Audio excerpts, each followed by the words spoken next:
All right, ladies and gentlemen, we are live for Donald Trump's second to last rally ever.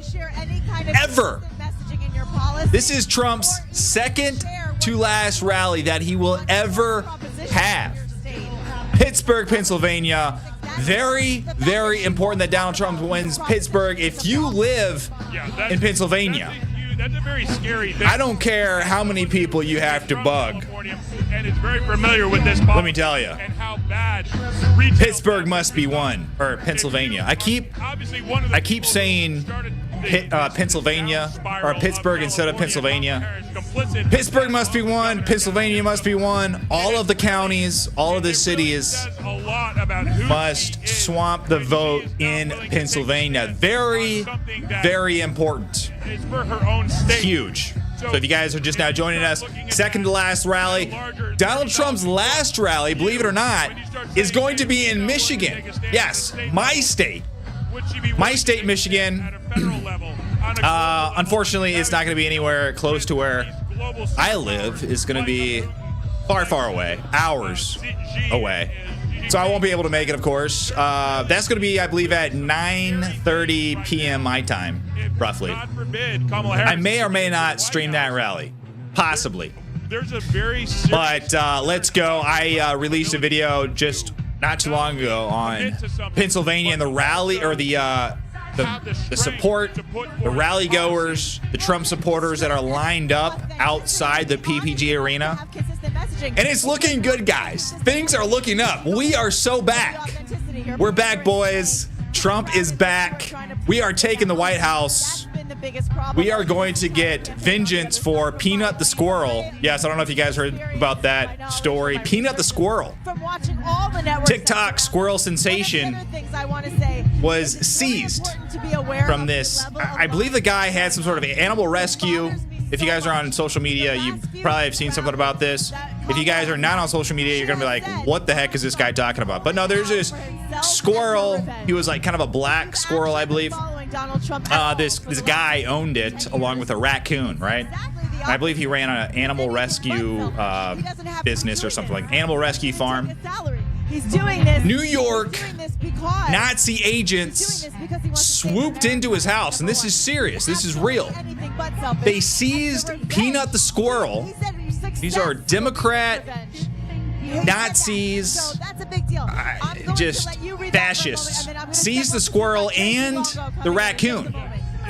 And that's not all, guys. They euthanized them. They killed them. They killed the squirrel. So it's become like a sensation. Donald Trump, I believe J.D. Vance said something about it. I don't know if, I think Donald Trump, the campaign, actually released a statement about this. And it's been kind of, I mean, it's very sad, but it's been kind of a meme. So we got to get justice. We got to get justice for Peanut the Squirrel, and it looks like the Pennsylvanians are showing up for Peanut. When I saw that, I mean, you guys can look it up on TikTok. It's this little squirrel that got famous, and it runs around, and it's very cute. You know, it's a squirrel. Then also the raccoon. I don't know as much about the raccoon. Very sad, but I have gone off on a tangent. But that happened this past few days, and I shook my head, and I was like, what is going on with New York when they seize a squirrel and they kill it? They just straight up kill the squirrel. It's just a freaking squirrel. And you look at the people that are involved in, they don't look like very joyful people. They look like the type of people that will be at a Kamala Harris rally, you know? The rally, or the campaign of joy, which everything that they say is actually the opposite. So when they say that they are the party of joy, they are in fact the party of sadness. You know. But tonight, second to last rally, Pennsylvania, Pittsburgh, PPG Arena. Surprising, but Megyn Kelly will be speaking at this rally. She released a statement earlier, and it was one I saw on X, where she said that some people are going to be surprised, but she will be speaking at this rally. The Trump campaign asked her to speak at the rally. If you guys know who Megyn Kelly is, back in 2015, 2016, whenever that debate was, a famous debate where Megyn Kelly was the moderator. Megyn Kelly was a moderator, and she asked Donald Trump a question about all of the mean things that he would say about women. The mean things he would say about women. Let me switch this view. I'm going to talk for a little bit, then I might just go full screen and keep the rally on. I just didn't want to miss the Megyn Kelly speech because I think it's going to be interesting. But Megyn Kelly's going to be live here in Pittsburgh. Oh, here we go. President Trump and family on stage. So I don't know if Trump is going to be bringing her on stage or if she's going to be speaking before. But Megyn Kelly, she asked Trump about all of the comments that he made about women, the mean, hurtful comments that he made about women, and that was the famous response that Donald Trump did. Only Rosie O'Donnell. That was Megyn Kelly. And Megyn Kelly was not a Trump supporter by any stretch of the imagination. I don't know if she ever went as far as to become a never Trumper. Maybe she did, but I just know she was not a big Trump supporter. But recently she has come out, she has become a Trump supporter. Now, I don't know if that's because she supports Trump or she is just that diametrically opposed to everything that the left and Kamala Harris stands for. It could be a toss, either or. There's a lot of people that are like that. We got independents, we got Democrats, rationally minded Democrats, Republicans coming together. We're ousting the uniparty, the rhinos, all of the warmongers. Okay, before JD comes out, Mike. The Warhawks, as Donald Trump calls them. And the Meghan McCains and shoot, what is the other lady's name? I completely forget. All of those are going to the Democrat side. We have like a realignment going on in the parties right now. It's like they're completely different now. It's not the same Republican Party, and it's definitely not the same Democrat Party, because we see a lot of people that were, saying they're from the Republican Party that realize that their free ride is drying up when it comes to Donald Trump. And so they are jumping ship. They're jumping ship to a party that supports their corruption, supports their desire to manipulate the masses for their own gain. Thank you for having me back. It's always a pleasure now, to be here with you. You and I have a little bond. we got people showing what their real true colors are, and it's very interesting. We live in very interesting times. We have some that are stragglers attempting to pretend like they are MAGA, attempting to pretend like they are America first, and that they support Donald Trump. One of these is Mitch McConnell. He endorsed Donald Trump, and it was very brutal because Trump actually brought this up at one of his rallies. It might have been today. He absolutely trashed Mitch McConnell, the head of the Senate, who is actually leaving very soon. So it's imperative that we get an America firster as the head of the Senate. I don't know who that will be. There's some names being thrown around there. I'm kind of partial to maybe a Mike Lee. I'd be okay with. I like Mike Lee. All right. There's been some names that are being floated out there that I'm not okay with. These ones that are like rubber stamping anything that has to do with foreign wars. I don't want to get a Mike McCarthy out there. What can you tell us about Absolutely not. Trump, the man, and what his heart? Guys, we're hanging out. It's been a while since I've been live. Let's go to the chat. What are you guys up to? Hey, we got Michelle in the chat. Conversation with the president. The best mod. The best mod out there. And I'm not lying about that. She does a fantastic job. She keeps all of you in line. She makes sure all of you guys are smashing the like on the stream. If you guys are watching, make sure you smash like on the stream. We are going to be catching the second to last Trump rally in Pittsburgh, Pennsylvania at the PPG Arena. It's not the President Trump my wife has gotten to know over the Second to time, last. and it's The last one is going to be in Michigan. Michigan. Let me see if I can, while we're waiting, because they're just blabbing. I went live a little bit early. I was going to go live at like 6 o'clock my time, because that's when Donald Trump was supposed to take the stage. And I was talking about Which probably most likely be like 6:45, something like that. Are looking at, they've been paying what? I just didn't want to miss Megyn Kelly, so I don't know what time she's coming up. In addition to what they So if you guys want to catch that, she said she's going to explain all the reasons why she is now What will we see change? endorsing Donald Trump. Well, you know what's great about this? We don't even have to speculate what we're going to I had to- change under President Trump. I had to adjust my All we've green seen screen. You is see his the strong top leadership and what it can top bring left for us corner, over it was 4 years of his tenure as it was president of the spun a United little States. bit. We know jobs are going to be coming back. We know that on the world stage is going to be But I wanted to catch that. Let me see it. Donald Trump's last rally. Let's go.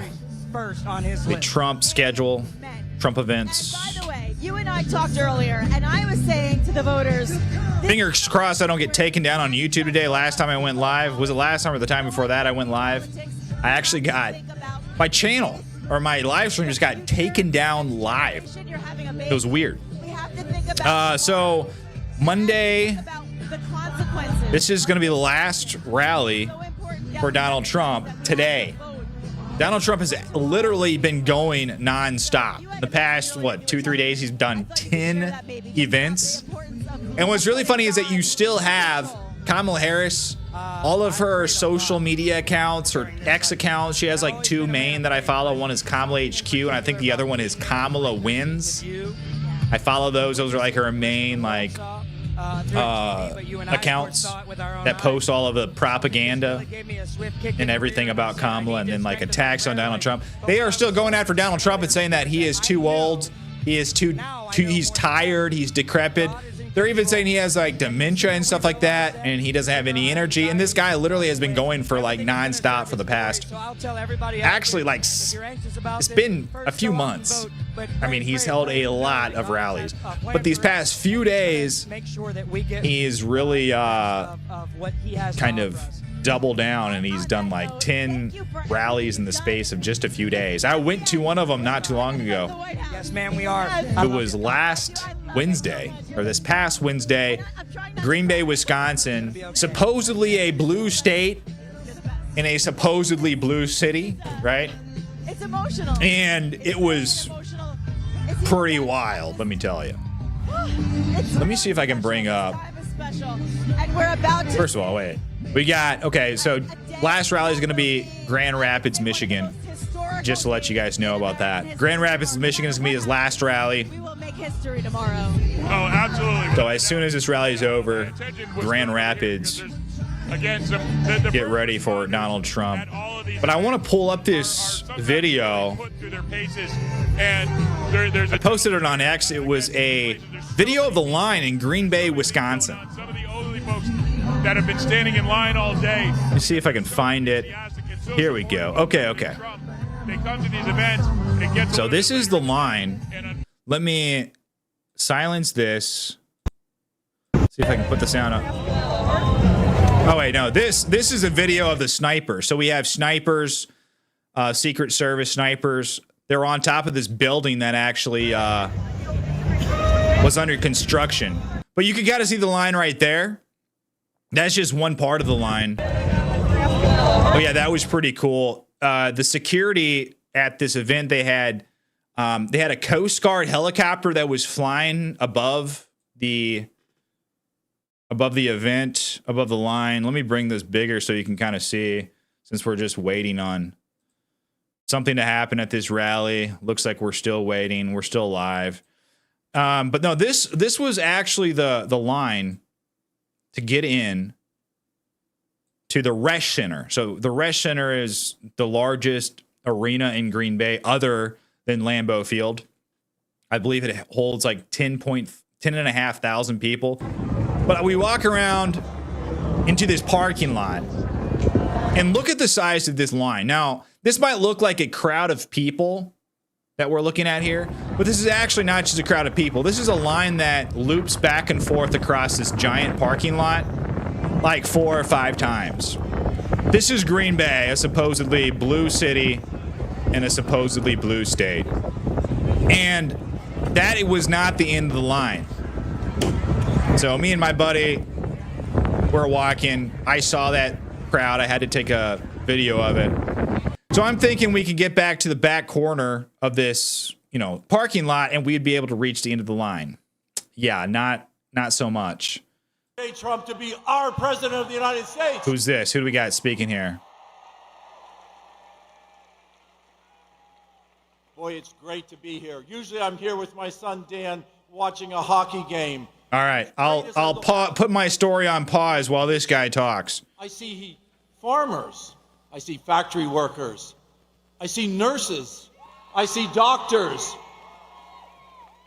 I see the great people of southwestern Pennsylvania. But you know what I don't see?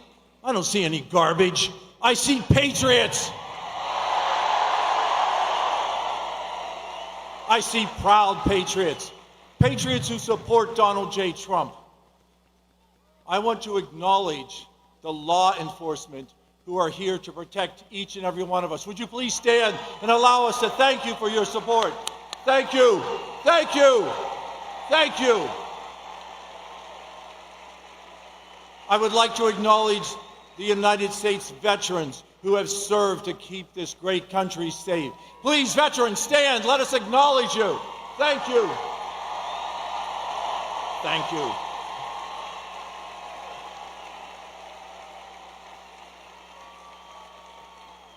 This past weekend, we turned back the clocks 1 hour, and tomorrow we have the opportunity to turn back the clock 4 years. Turn back the clock to a country that is safe and secure.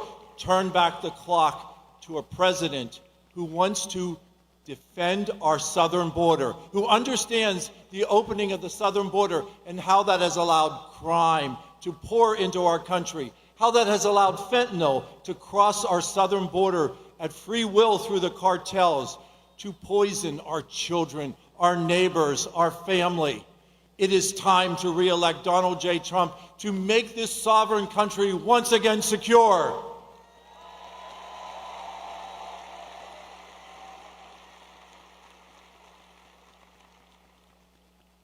In Pittsburgh and around Pittsburgh, we stand on mass supplies of energy. Recently, I talked to Toby, and Toby Rice from EQT talked to me. Yeah, let's talk about the Marcellus shale industry and support how important it is to unleash that energy that is under the feet of Pennsylvanians, to unleash that energy and return us to energy dominance, to supply our friends and neighbors with that energy, not just here in the United States, but throughout the world. Let's just look at what Kamala Harris has not accomplished. She has been incredibly unsuccessful as the border czar. She says she doesn't think of one thing that she can change of what has occurred under the Biden administration. Well, what we can change is we can change her presence in the White House, and we can elect Donald J. Trump as the next president of the United States.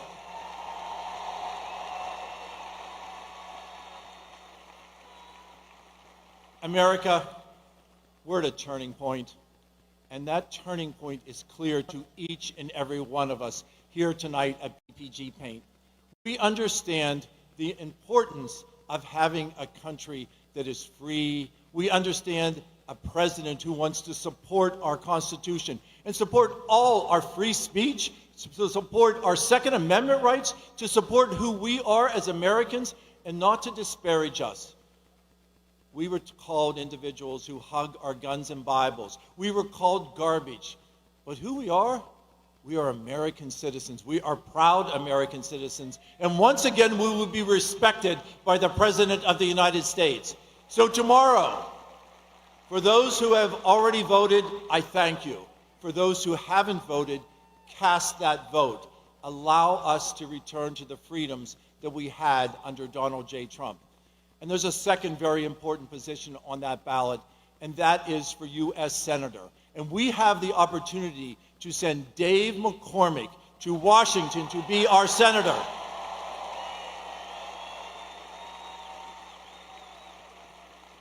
Dave McCormick, the captain of West Point's wrestling team. Dave McCormick, a successful businessman.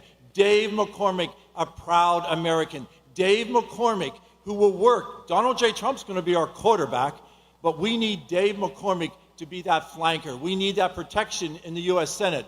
We have not had that with Bob Casey. We do not have that with Fetterman, but we will have that with Dave. And Dave McCormick will be our successful U.S. Senator. We look forward to doing that. So as I said, we are at a critical junction right now. And each and every one of us here understand how important that is. So if you have voted, take that opportunity and go to one of your neighbors, go to one of your friends, allow them, take them to the polling place, watch their kids, allow them to vote, change the course of history. We are going to do that, and Pittsburgh is going to be the proud component of that. I thank each and every one of you for being here today. Again, roll up your sleeves and work. God bless each and every one of you, and may God continue to bless these great United States of America. Thank you, Pittsburgh. So I'm not really sure who that was. So I saw someone in the chat said this guy is boring. Yeah. We had, when I was at the rally in Green Bay, we had Byron Donalds, we had Brett Favre, and I know we had a couple people who spoke before I was able to actually get into the arena itself. But no, I mean, it's pretty wild how popular Donald Trump is in these blue states, right? Wait, who's this guy? I thought that was Trump. I thought that was Trump for a second with his bald head. He looks like Trump, but bald. You see how he's like, this guy is like the spitting image of Trump bald. Come on. Oh, now he looks a little bit different. He still kind of has the same facial structure. All right, let's go to this guy, whoever he is. I've gotta silence the music, guys. I don't want to get taken down again. Hold on. Here we go. Are we going to win this election? Oh, you bet. With that kind of energy, we're going to crush this election. Good evening, everybody. I'm Congressman G.T. Thompson. G.T. Thompson. Serving as the Dean of the Pennsylvania Congressional Delegation. I got one question for you. It's probably the most important question of the night. Are you ready to elect Donald J. Trump, the 47th President of the United States? You bet. Fight. Well, let's do a little stroll down memory lane. You remember when gas was under $2 a gallon? You remember when you could afford to buy every item on your grocery list? When determining boys from girls was solely based on biology? When Iran, Russia, and Hamas were not threatening the world with war? And when we respected and supported all of our men and women of law enforcement? Well, the common thread there is that was when President Donald J. Trump was the 45th President of the United States. And it's been a long 4 years since he wasn't. Today, our families suffer under the failed leadership of Harris. Let's face it, Kamala Harris broke it, and Trump will fix it.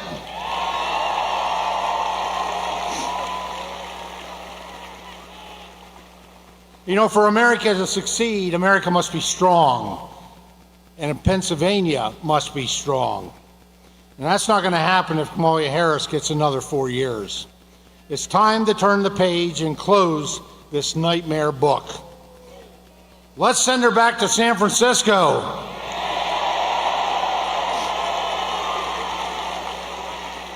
Now, how many of you remember Rice-A-Roni? Quite a few. Well, I can honestly say Kamala Harris is no San Francisco treat. All right? I didn't get it. You know, since Harris took office, I didn't get that. What does that mean? Someone please explain. More thanks to her inflation. And this is a tax that, quite frankly, you cannot afford. We cannot afford to go back to those job-killing policies of harmful Harris. A vote for Harris is a vote to end opportunity. Now, President Trump has always stood with our Pennsylvania families. His policies have meant more money in your pockets and more Pennsylvania jobs. And a strong economy needs a strong workforce.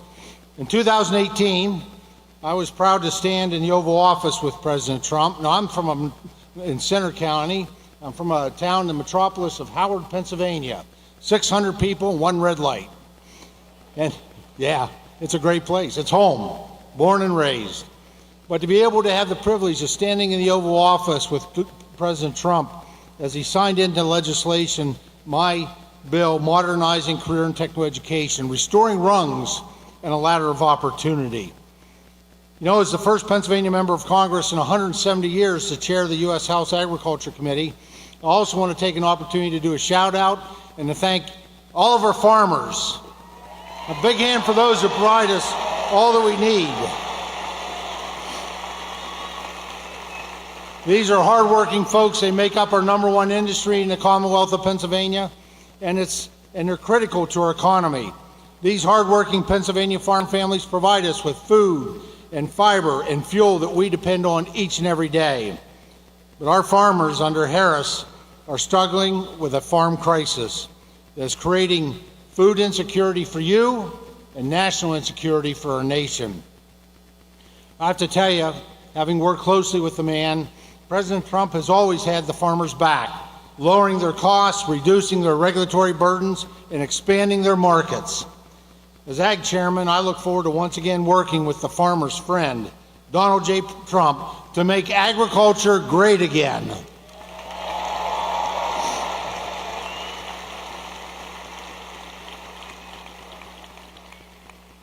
I know, I've seen it personally. President Trump cares about your future. He cares about your family. He cares and loves this nation. And that's why he's willing to serve and sacrifice to run again to be the leader of this nation, to really save this nation from the challenges, the difficulties, and demise under the Harris administration. So I also want to say, I want to thank everyone here for your efforts on voter registration. Just amazing. You know, since President Trump was elected in 2016,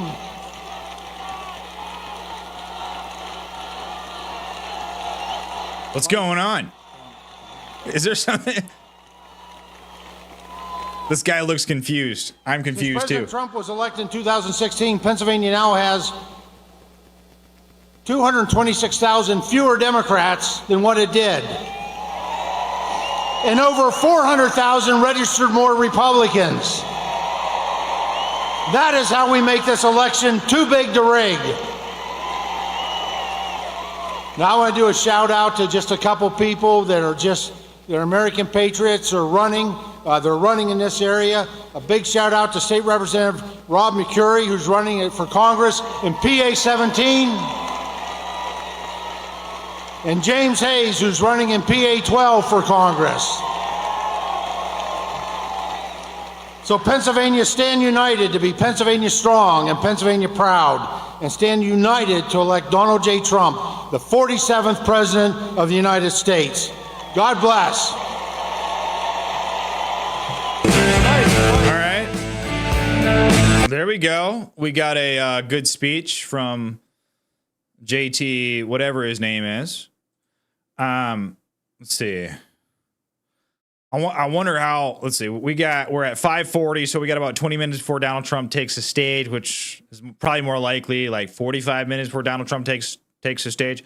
So I was talking about Peanut the squirrel earlier, guys, and I can't understate just how much of an effect this is having on kind of this last push from the right to kind of demonstrate just how overblown and insane the left has become. So this is what happened for a bunch of you guys that haven't seen this before. This was released. This is the owner of Peanut the Squirrel. These federal agents, or wait, I don't know if they're federal, maybe state agents, bureaucrats. I'm gonna have this. Okay, hold on. No. Hold on. So we got another speaker. Okay, here we go. Don't worry. I'll play that here in a second so you guys can understand what I mean. Good evening, Pennsylvania. It is great to be with you all. Bless you for being out here tonight. Bless you for supporting. Bless you for supporting Donald J. Trump as he becomes the 47th president of the United States of America. You know, these last 3.5 years have been hard for me to watch. I know it's true for you too. We watched them break so much that had been done. And I often get asked, Mike, what was it like? Right, the Washington Post described me as the most loyal cabinet member to Donald J. Trump. I had to remind the president that they did not mean that as a compliment. They asked me, what was it like to serve for President Trump? And I told them, and I've told everyone hundreds of times in these 3.5 years, it was the greatest privilege that Mike Pompeo could ever have.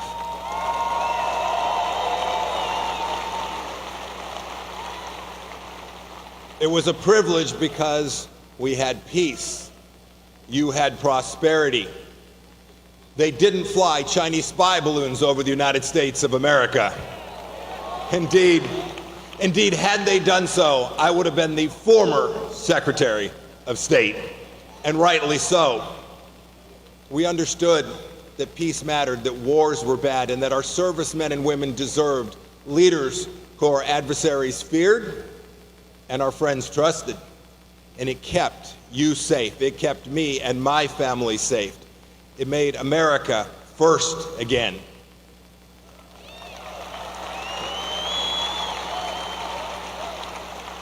I was proud to be a part of President Trump's team. I talked to him every day for 4 years, first as CIA director and then as Secretary of State. And what I was so proud of is that we understood the greatness of this nation, and we never once apologized for the United States of America. Not once.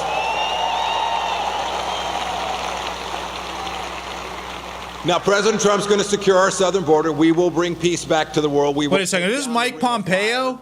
We will support our friends in Israel, but he's going to need help to do that. Is this Mike Pompeo? President Trump will need help to do that. And you in Pennsylvania have the chance to send that help.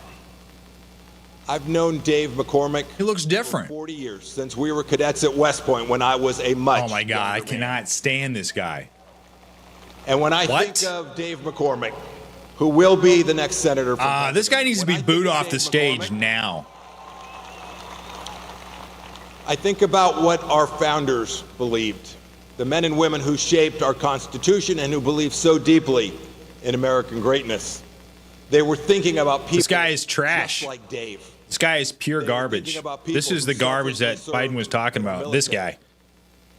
Garbage. Thinking about people who had run evil. businesses This guy is evil. And grown our economy and created thousands of jobs all across our nation. They were thinking about people with real character and who knew who they were. This guy is the swamp. And who, unlike Bob Casey, would actually do something that mattered to you and to your family. Dave will do that, I promise you. Dave is a warrior. He has been a warrior. And as Pennsylvania's next senator, he will be a warrior for you and on behalf of President Trump. And America will be great again. May I welcome to the stage. That's disappointing. Your next senator and my dear friend, Dave McCormick. That's disappointing. I got to turn off that music, but that's disappointing, guys. I'm not a fan of Mike Pompeo. In fact, I am like almost as much of a critic. I despise, let's just put it this way. I despise Mike Pompeo. Yes. I don't like this. I don't like Mike Pompeo being anywhere near the Trump administration. I don't know. I don't know what kind of deals that Donald Trump cut in order to do this. Well, let's see. Oh, well. Man, I am so glad to see you here in my hometown of Pittsburgh. You know, Mike and I went to West Point. You know, we had a lot in common. He was first in his class, and I was 501st. I want to ask you a question before we get started. Who's ready to put Donald J. Trump back in the White House and fire Joe Biden and Kamala Harris? Get these guys out of here. They're killing us. And who is ready to retire Bob Casey and send Chuck Schumer packing? We got to do it. We got to do it. You know, ever since I can remember, I've had politicians come and say, this is the most important election of your lifetime. Who's heard that? We've all heard it so many times. But I want to tell you, this is the most important election of your lifetime. Just think about it. Can you think of a time where the consequences of getting it wrong were so terrible? Can you think of a time where America was teetering on the edge of the cliff, and if we put the wrong leaders in place, we're going to go over the cliff, and we're going to wake up one morning and we're not going to recognize the America we love, the America we want for our children? This is the most important election of our lifetime. That's why you're here. That's why I'm here.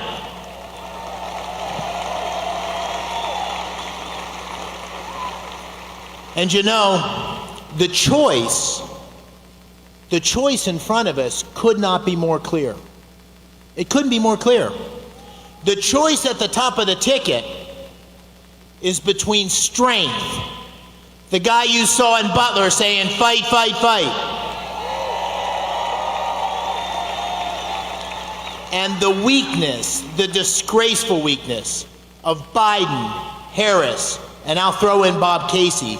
Adversaries around the world are testing us. They're challenging us. They think America's weak because of the people that are leading America now. We need a change. But it's not just leadership. It's common sense. President Trump will do common sense things. It's common sense that you can't spend $5 trillion and not get huge inflation, skyrocketing prices that are killing working families. It's common sense you can't have a wide open border that's letting millions of illegal immigrants come into our country free. Criminals, murderers, rapists, people on the terrorist watch list, people carrying fentanyl. That's common sense. It's common sense that if you have the fourth largest natural gas reserves in the world right here under our feet in Pennsylvania, you got to drill it, you got to frack it, you got to put it in pipelines, and you got to share it with the world.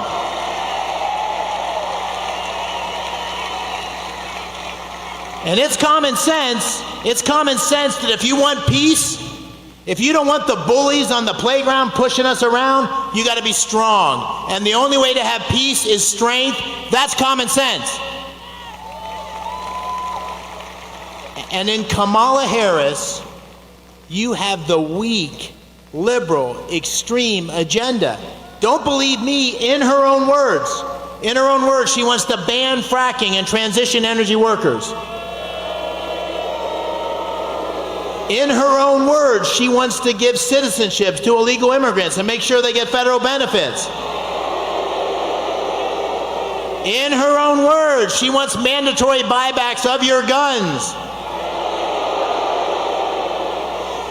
In her own words, she wants to defund the police. And in her own words, and this is the one that really ticks off my friends from Bloomsburg, where I grew up, she wants to reduce your red meat consumption. Come on. That's not going to fly in Pennsylvania, right? But listen, President Trump can't do it alone. We need a majority in the Senate. We need a strong leader in the Senate on behalf of Pennsylvania that's going to fight for you and put these common sense policies in place.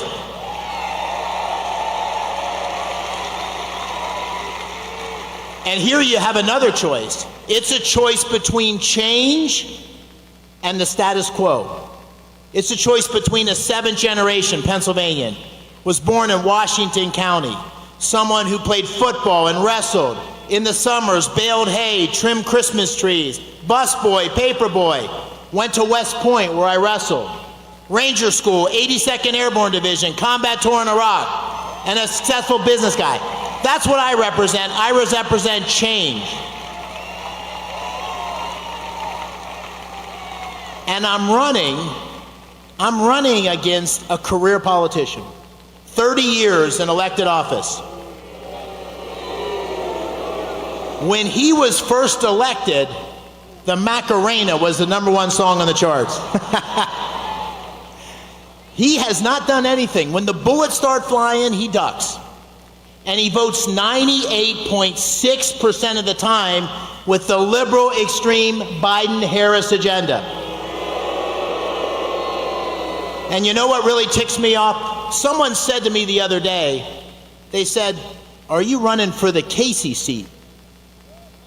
I said, hell no, I'm not running for the Casey seat. He's not entitled to this seat because his dad was the governor. He's not entitled because he's been there 18 years. He has to fight every day to represent Pennsylvania. He has to fight every election to have the honor to represent Pennsylvania. This isn't Casey's seat. This is the people's seat. And the people of our great Commonwealth deserve better than Bob Casey.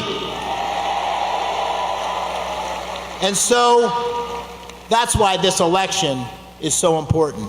That's why what we do in the next 24 hours is so important. Right? I wrestled in college. I wasn't the best wrestler, but I always knew if I could get into the third period within a point or two, I'd win. Because the third period in wrestling, and we're in the third period right now, a couple seconds ago, the third period's not about wrestling.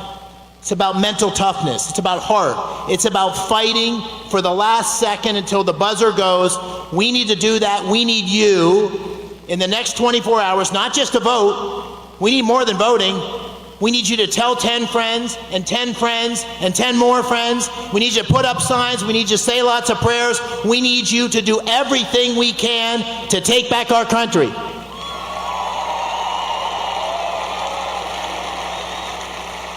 And if we do that, and if you do that, on November 6th, you're going to wake up, and you're going to look back on the day before, and you're going to say, on that day, that is the day that we put new leadership in place, that we changed the direction of our country, that we protected America for our children. Thank you. God bless you.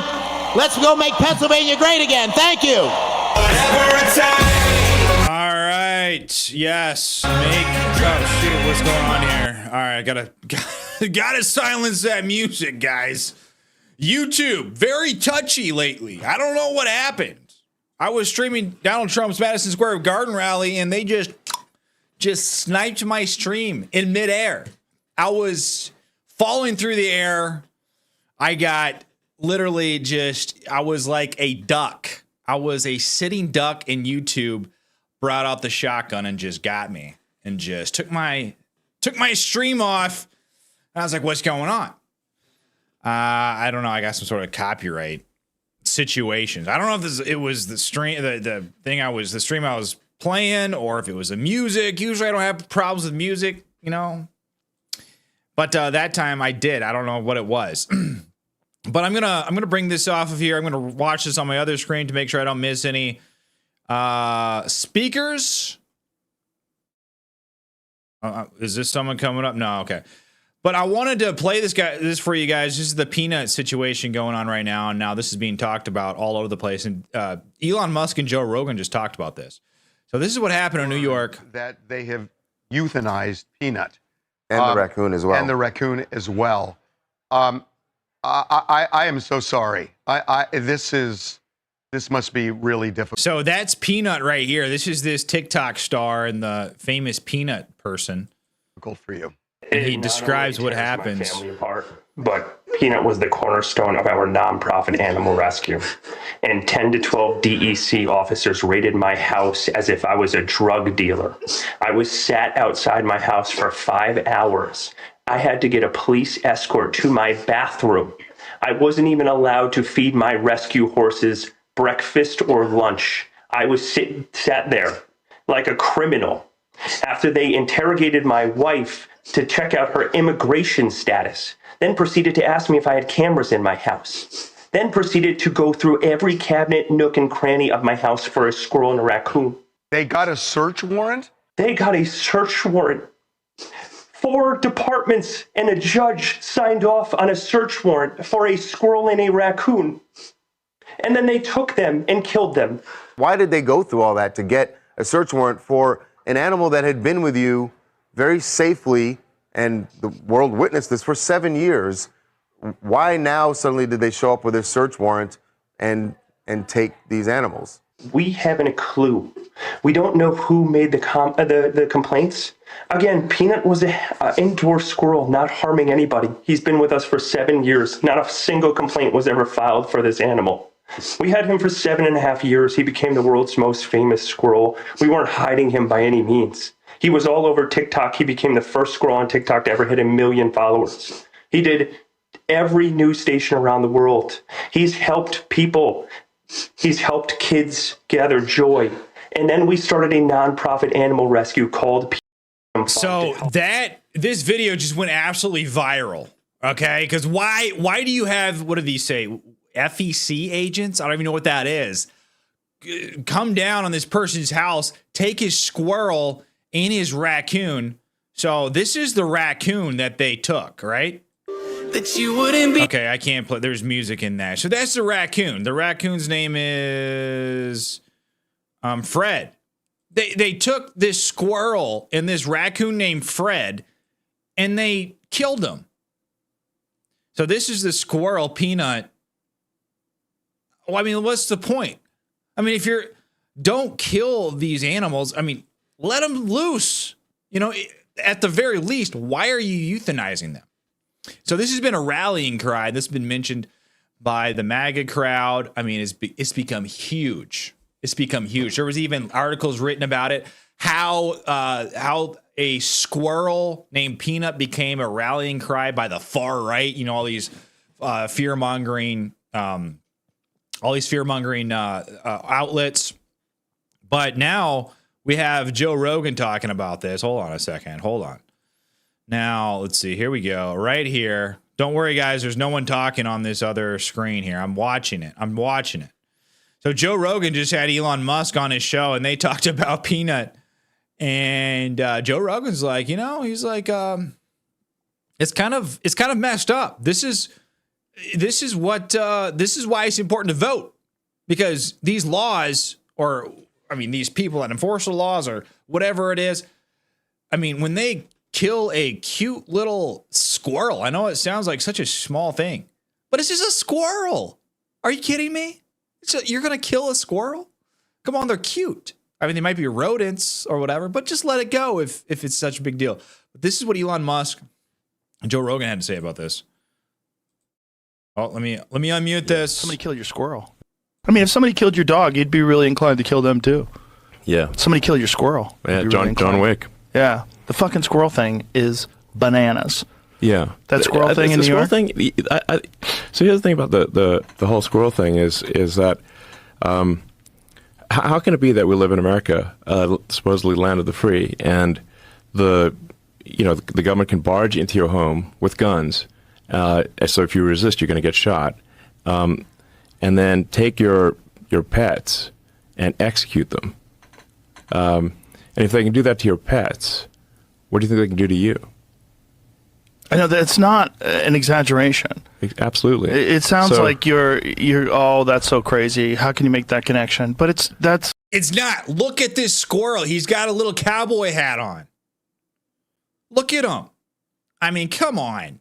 Who hasn't seen a squirrel? I went to college, University of Texas at Austin, and they're famous for their squirrels. And these squirrels get so used to the students walking around the university that you could literally like have some peanuts or some pecans or something like that in your hand, kind of kneel down if there's a squirrel running across, and they'll come up to you and eat. They'll like take the nut out of your hands, whatever you're holding, sometimes a chip or whatever. And they are the greatest. Everyone loved them. They're so cute. I mean, if there's too many of them, yeah, they can become a nuisance.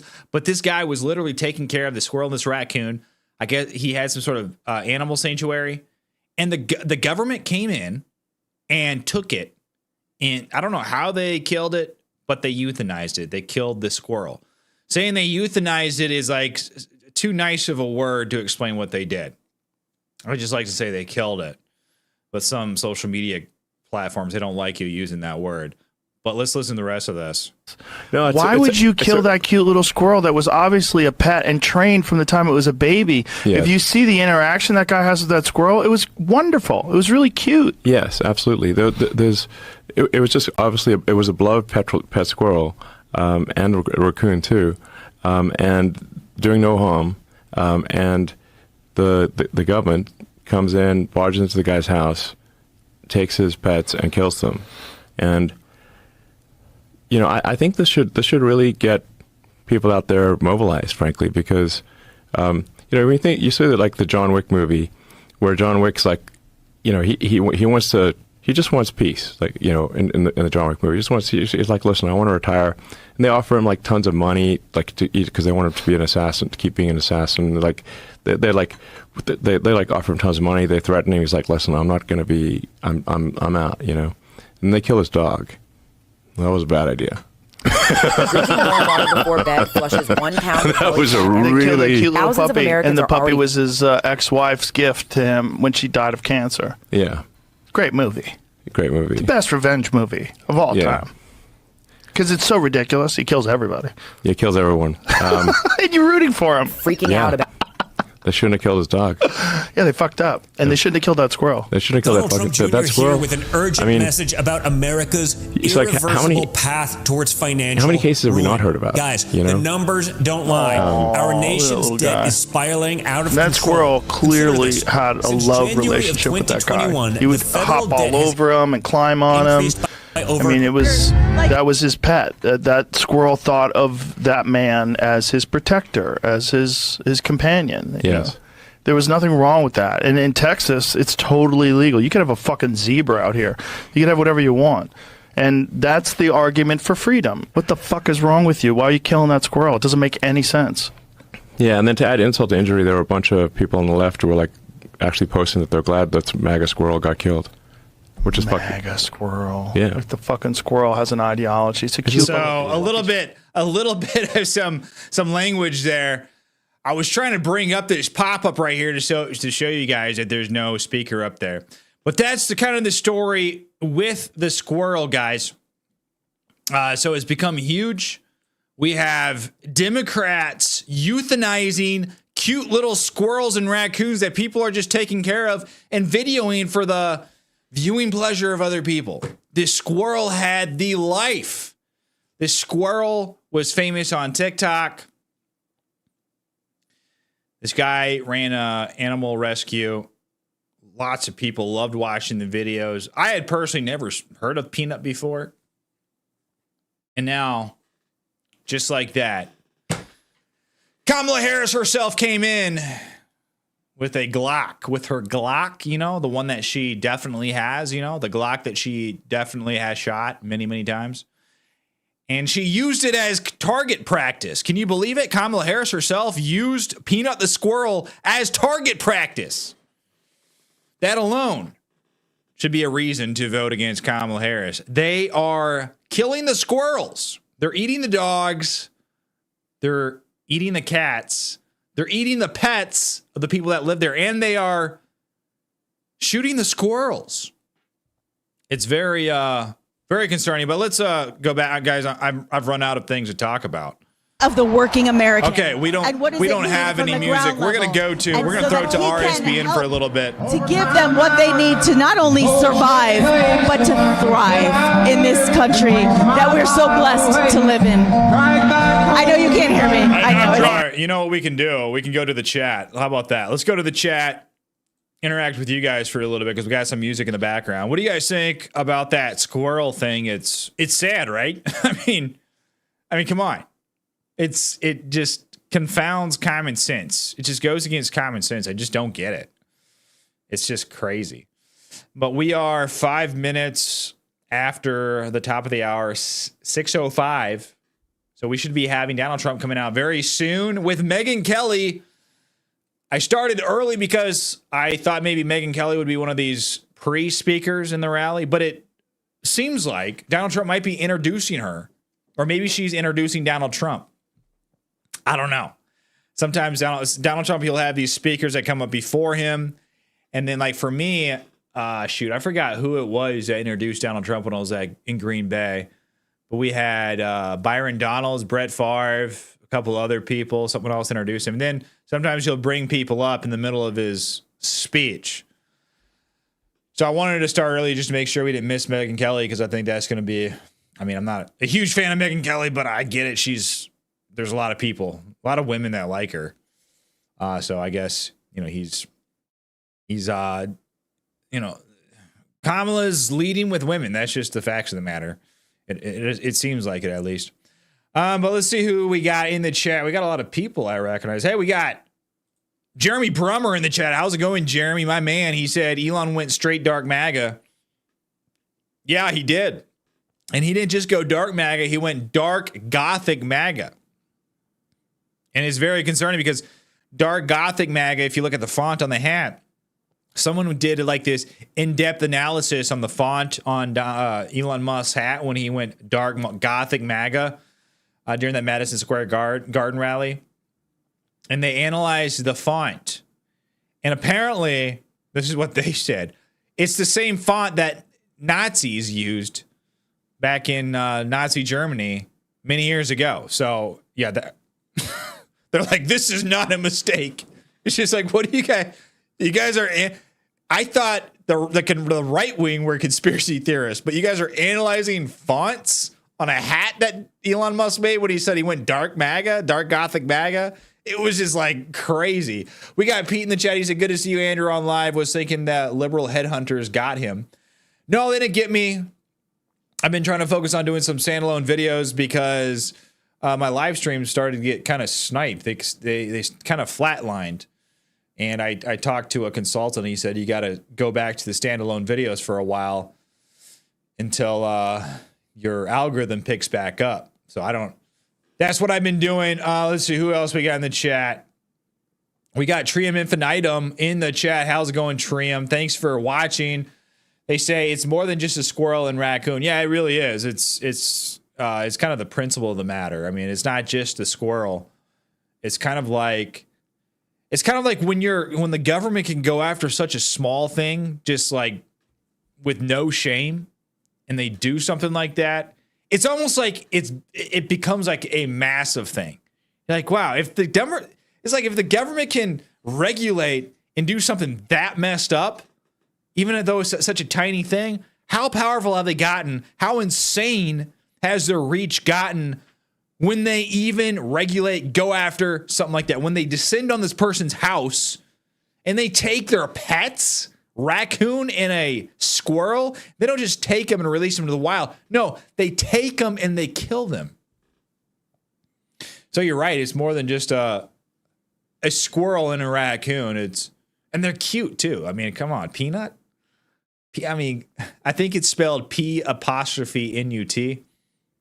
I think that's how you spell the name. Michelle C says, I bet she'll give you a good speech. Yeah, I bet Megyn Kelly, she is a good speaker. I'll give her that. I'm not adverse to Megyn Kelly. I like her okay. I just don't watch her very often. Let's see. Who else we got? What else we got going on in the Chatterverse? We got Bob Creemans from Minneapolis. What do you think about Tim Walz, Bob? What do you think about Tim Walz? Do you think he's gonna do his little skip into the White House, or do you think he's gonna be turned down? I hope he's turned down. He's looking a little floppy these days, right? Tim Walz. Did you see he called Elon Musk gay? I don't know if you guys saw that speech, but he literally came out and he called Elon Musk gay. I was like, whoa. What are you doing, dude? I mean, that's like the pot kettle scenario, glass house, however you want to say it. We got Bill Phillips in the chat. He says, hey, Andrew, how's it going? Bill, I recognize you. My fellow beard bro hanging out. What's going on, Bill? We got Scoop. He said, don't be gone too long. I'm getting used to leaving stores at 9 a.m. now. I'll be back. Pete says they were pets, part of the family. Yeah. No, it's rough when you lose a pet. I lost a dog not too long ago. I mean, past what was it, 2-3 years ago. And it sucked, man. That really sucked. It's like, it really is like losing a member of your family. I mean, it's crazy. What else we got? Michelle C. If Donald Trump does not win tomorrow, the Supreme Court should be stepping in. Hope, yeah. I mean, I don't even. I can only go by what I see, not just online with videos, unless I'm in the biggest bubble of all time. I mean, I went to Green Bay and like the line was mind-boggling. When I say I was like, okay, guys, I'm not proud of it. I got there two hours before the line or the doors open, right? I think the doors opened at, was it 5 maybe? I forget. It was something like that. But I got there like 2 hours before. Me and my buddy went together. And we step into that parking lot that I showed you earlier. And there was this line that went, it was this massive parking lot, and it looped back and forth across the parking lot like 5 times. So the line was like looped, right? So they can squash more people in. Me and my buddy walked around the corner. I think I had this video right here. Yeah, this is the video. If you see it, this massive parking lot. And I was like, okay, all we have to do is find the end of this line in this parking lot, and we, are in line. Not so fast. That is not what happened. We get to the back, it was like the back right corner of the parking lot, and the line looped around behind this fence and went down this sidewalk. Went down, down, down, and then it took a left. It went across the street. Then it went across another street. And I'm not proud of this, but me and my buddy kind of melted into the line. I know. Yes, we cut in line. Not my proudest moment, okay? But that's what I did. The line, see what happened was, okay, you guys can all bash me in the chat, but what happened was the line stopped at one side of the street and started at the other side of the street. Well, as the line was shifting across the street, because this particular street was not blocked off, it would have to end again. So as we're walking across the street, we just kind of like melted into the line. So we got in. I never saw the end of the line. When I looked, it went way, way down. So it was like, I don't know how long it was. It was crazy. So that's what I'm speaking. When I talk about Trump's support, I was mind blown by how much support. And that was not the only rally I'd been to. I'd been to one earlier this year. It was cold. It was wet. It was rainy. It was windy. And people waited in line for hours, getting cold and wet, freezing. I mean, it was miserable. And the line was just as long. It was crazy. Let's go back to this. FreeTrumpBook.com. We're waiting on Trump. I haven't heard this song yet. This is a new one on the playlist. This is a new one, and I see so many people standing up. And again, this crowd, it's late in the day. Yes. It's a Monday, most importantly. Wow. And everybody, this place, once people got out of work, there was people here. I heard people talking about they could be in line at 3 a.m., 6 a.m., and those lines were massive, and I mean massive. And so now we've seen everybody locally, because we're downtown in Pittsburgh, and everyone got out of work, and apparently this is the place to be Monday night before the election, with President Trump and Mike Pompeo and the entire Trump family. Megyn Kelly going to be making an appearance tonight. It's just to see how this place has filled up. Oh yeah, they added overflow seats. Did you see? We have people on the sides. We have people behind us. There's a few empty seats right behind us that are just because the press is here. You can't see. Maybe 10 seats, 20 seats, but that's it, because there's no way to see through this wall of press people here. But this arena holds 18,000 people, and as far as we can see, all around us, 360 degrees from the floor seats. Did he say that arena holds 15,000 people? These seats are filled on a Monday night, the night before. The same, and I'm very honored that Here we go. Press Secretary. Let's step aside and right before President Sarah Huckabee Sanders. Oh, I'm a fan. I'm a fan of Sarah Huckabee. I like her. She's pretty cool. Let's let this music play through. Gotta bow down to the YouTube gods. Sarah Huckabee. All right. Good evening.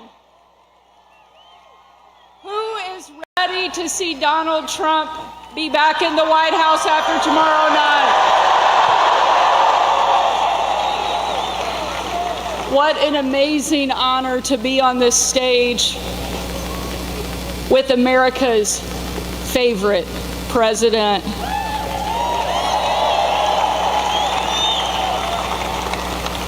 You know, when President Trump asked me to be the White House press secretary, I was the very first mom to ever hold that job, and only the third woman.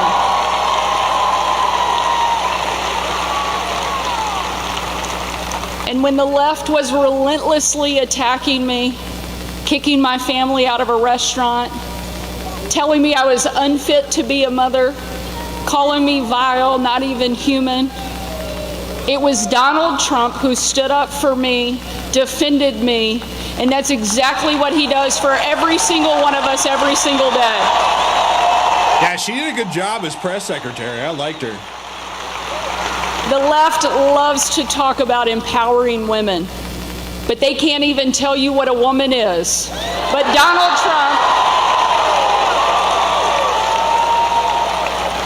Trump is not only empowering women, he is empowering every single American to live their best life and do it right here in the greatest country on the face of the planet.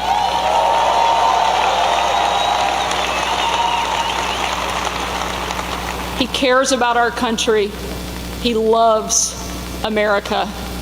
This is somebody who took a bullet, got back up, and has never stopped fighting and never will.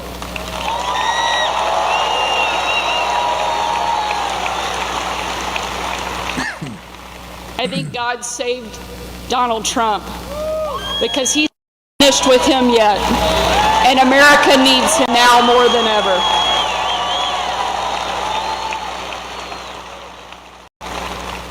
During the 2.5 years, guys, I don't know what's going on with the sound on as the this. White House press I think it's secretary, RSBN. I I don't know traveled what with the the heck's going president on. all over the world. No trip more memorable than December 25th of 2018, when I had the chance to travel on Christmas night with the president on a trip unlike anything we'd ever done before. We boarded Air Force One in total darkness. No lights on the plane, no lights on the runway. And 12.5 hours later, when we touched down in the war-torn part of western Iraq, it was again a similar scene. No lights on the plane, no lights on the runway. The only light you could see was coming from about a mile away of where we had landed. You see, there was light coming from that location because hundreds of troops had packed into a small dining hall.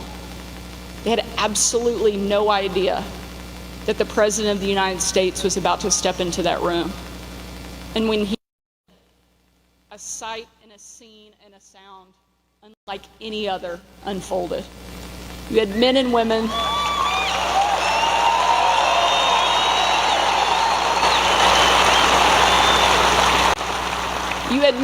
from every part of the country, every race, every religion, every political party, every demographic you can imagine represented in that room.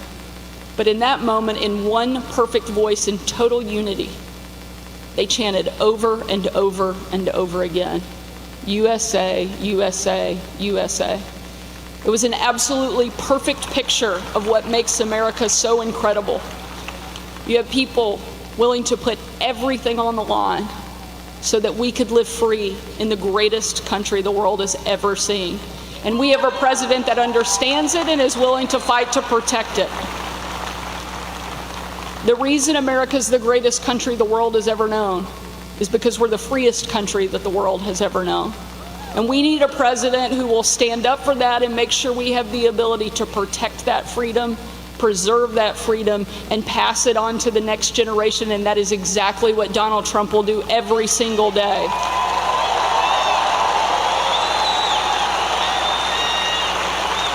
But he needs your help to get there. We have to send a strong, clear message And you can do that by voting for Donald Trump and sending him back to the White House, and that has to happen right here.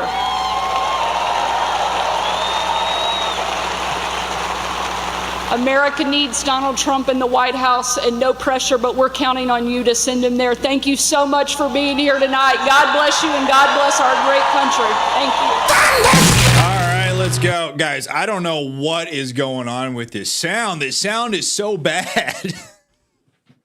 It keeps going up and then down, and I have like this sound leveler on my streaming software that kind of picks it up and silences it, so it shouldn't be too bad on your end, but on my end, I don't get the sound leveling, so it sounds just crazy in my headphones.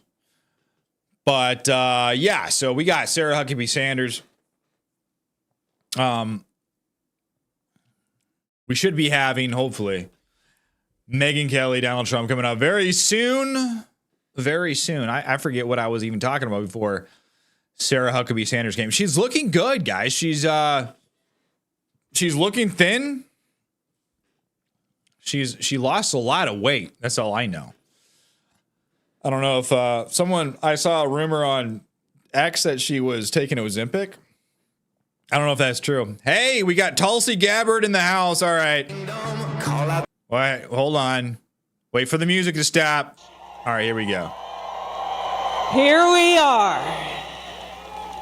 The night before the most important election of our lives. There's no place else I'd rather be than here with you, standing proud to support the President of the United States, who is fighting for the people, who is fighting for peace, and who has in his heart putting America first.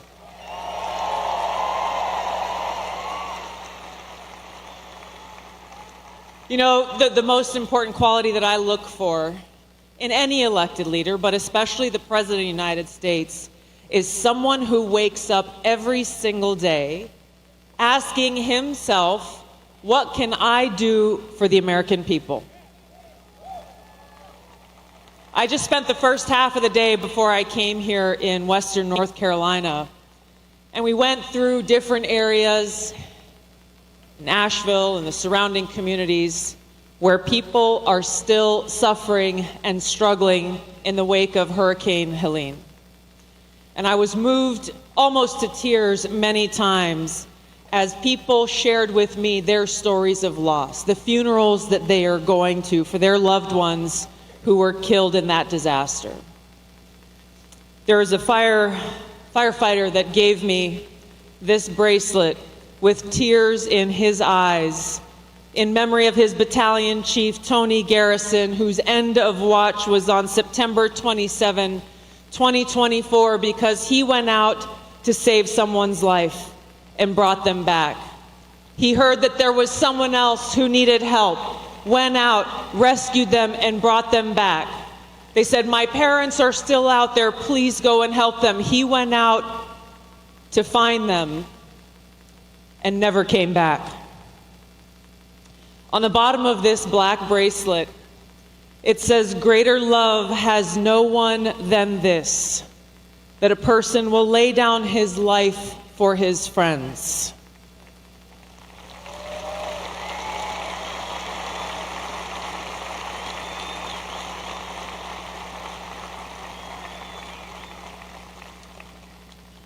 We have a president in Donald Trump who's willing to lay down his life for us.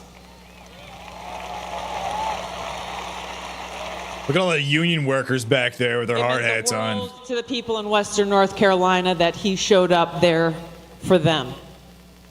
It meant the world to people in different parts of the country, like East Palestine, Ohio, when he showed up for them.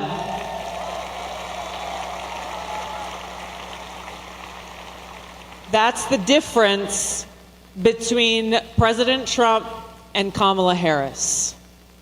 Anyone who has spent a moment with President Trump understands how much he cares about the people, how much he cares about us. I can tell you as a soldier someone who's been deployed multiple times to different war zones, someone who proudly wears the uniform. He cares about our men and women in uniform.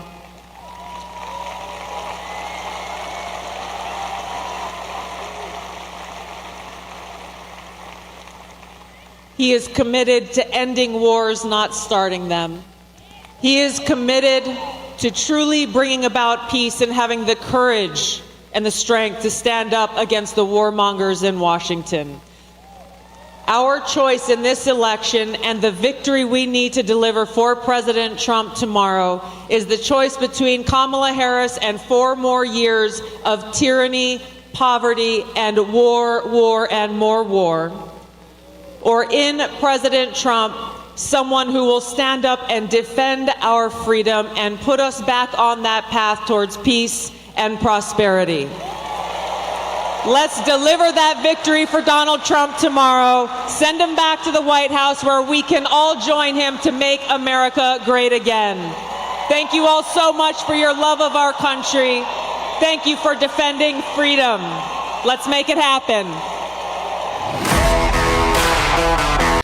All right, Tulsi Gabbard, looking good, doing a fantastic job. Yeah, she was very recently switched parties. She's a Democrat. Now she is a Republican.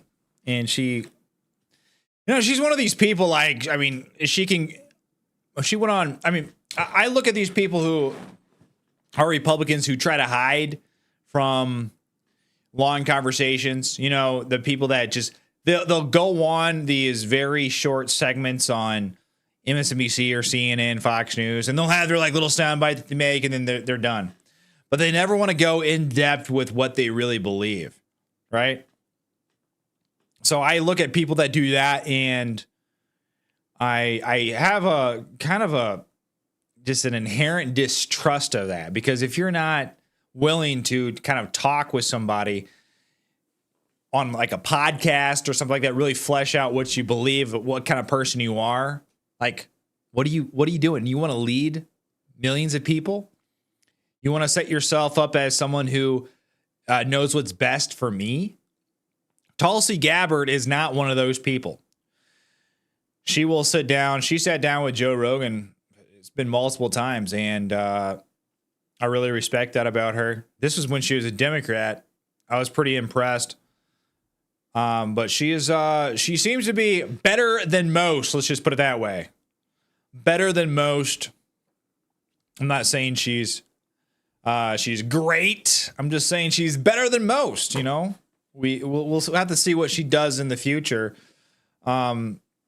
She's really went against the corruption in the Democrat Party. So that's a really good thing in her favor. But we should be having someone come up here soon. We should be having Megyn Kelly come up here soon. In the meantime, let's go back to the chat. Southern Sass says, "Don't forget swallow." What does that mean? Don't forget swallow? What? Okay. We got Michelle C. She said she did great work in the last administration when she was overseas. Yeah.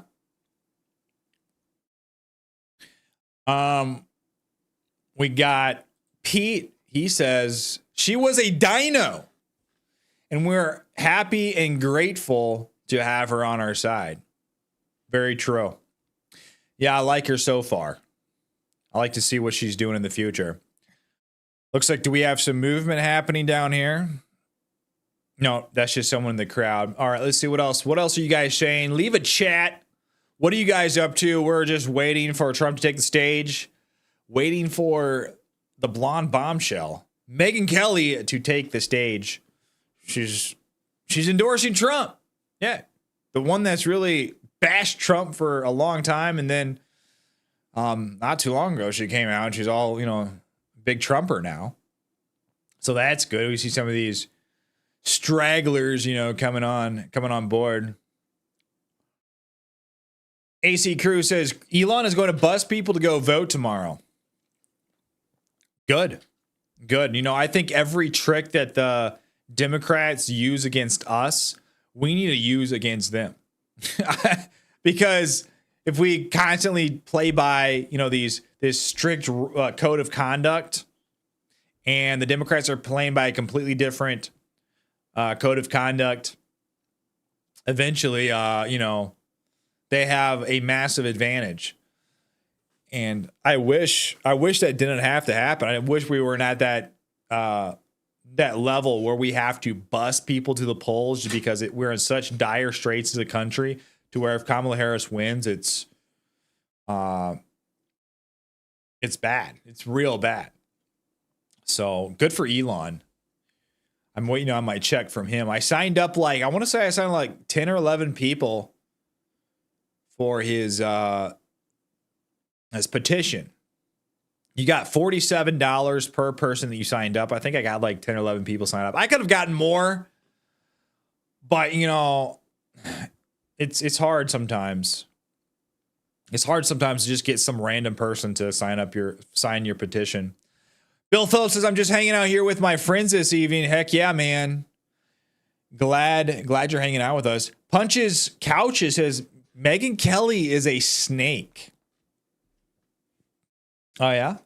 Yeah, she might be. I don't know. You see these people that flip-flop, they flop back and forth. They're like, oh, yeah. No, I get it. You kind of have to do that. Like when in politics, we had a bunch of people that supported Ron DeSantis over Trump. And then, Trump became the nominee, and now they're all for Trump. And I see people criticizing them, and I'm like, that doesn't really bother me, because obviously, if it is what it is, if you think there's a lot of people that thought Ron DeSantis would be better than Trump, I'm not going to hate you because you thought that. Welcome to, the MAGA crowd. But then there's people that just said some crazy things about Donald Trump, right? Some people that are just we're never Trumpers and that we're against him for a long time. Megyn Kelly was kind of that person. She kind of said some nasty things about Trump. So she may be a snake. She may not be. I don't know.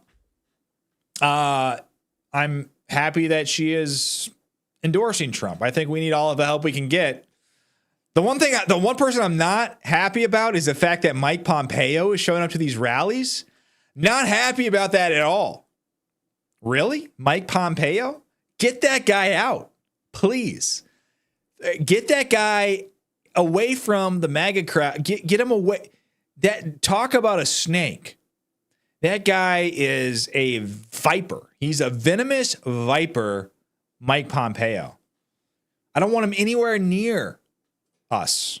He should go join the Democrats. He must have cut some sort of deal. I don't know what's going on. Unfortunately, I believe he might have a spot in Trump's administration. I'm sorry to break it to you guys, but I think that's true. I think he might be Secretary of State. I mean, he's at least being floated as Secretary of State. But looks like we have Donald Trump coming to the stage. We probably have some music. Yeah, we got Lee Greenwood playing. I'm going to leave it silent for a little bit so we don't get struck by YouTube again and taken down. So let's wait. Let's wait. Michelle C says, I don't think so, Andrew. Hey, I heard 3 names floated for Secretary of State, and one was Mike Pompeo. I'm just saying. So I hope I'm wrong. I want to be wrong. Trust me. I want to be wrong very much. But he was one of them. Floated. And I believe he mentioned it on, he mentioned something about Mike Pompeo on Joe Rogan too. So, it's, that would not be good. I hope I'm wrong about that. Let's see. Where are we at here? All right, Lee Greenwood. What is going on? So it seems like every single beat, there's a vibration in the camera. RSBN really dropped the ball tonight, didn't they? All right. I guess once the camera stops vibrating, we know that the song is over. Okay, almost ready. Bella Clyde said, "Don't put people down who saw the light." If you're talking about Megyn Kelly, and then I'm happy not to put her down. But if you're talking about Mike Pompeo, he is a snake, and I will always believe that. All right, let's go to the rally. Donald Trump, second to last rally, Pittsburgh, Pennsylvania. Let's listen in.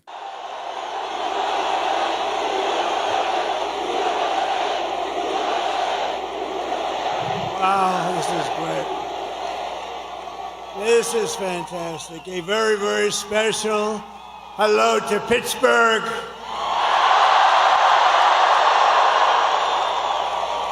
And Pennsylvania. I went to school in Pennsylvania. I know everything about Pennsylvania. I love Pennsylvania. I'm thrilled to be back in this incredible, and it is incredible. Is it incredible? This incredible Commonwealth with thousands of proud, hardworking American patriots and hard hats.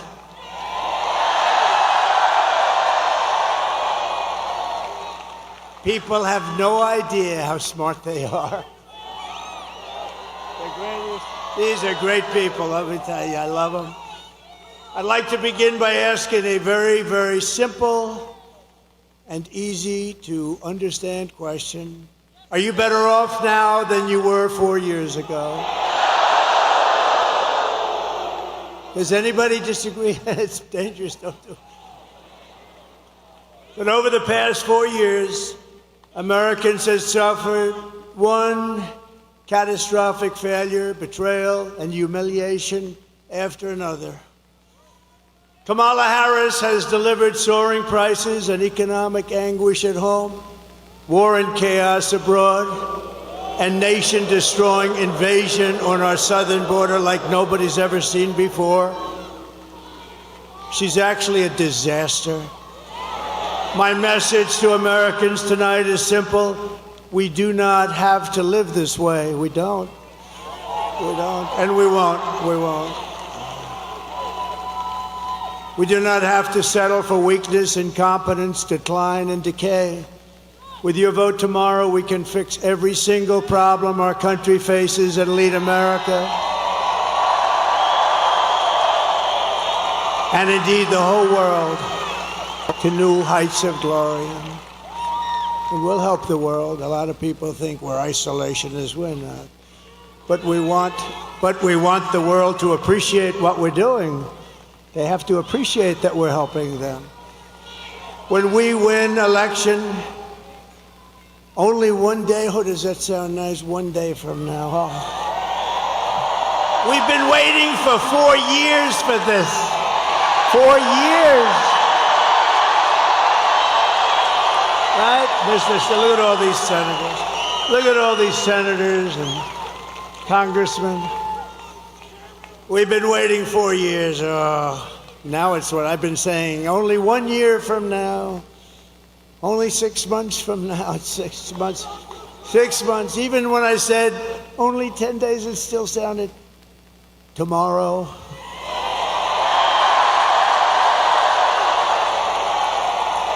I will end inflation. I will stop the invasion of criminals coming across our border, and we will stop it rapidly. I will strengthen our military. And as you know, we totally rebuilt our military, but now it needs a little strengthening after giving a big chunk of it to Afghanistan. Figure that out. Figure that one out. I will restore peace in the world, and I will rescue the American dream.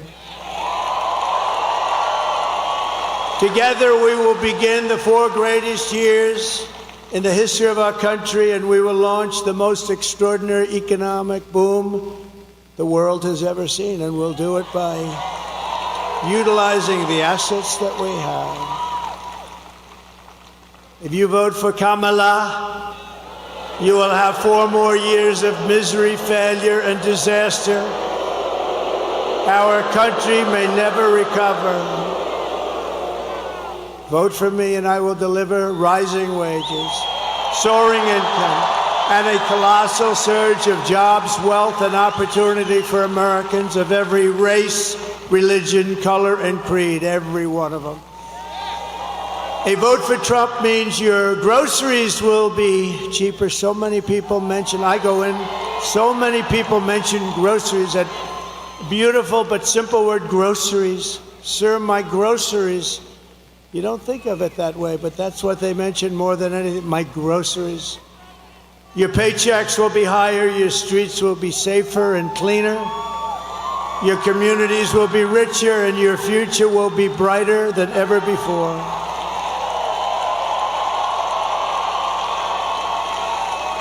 This will be the golden age of America.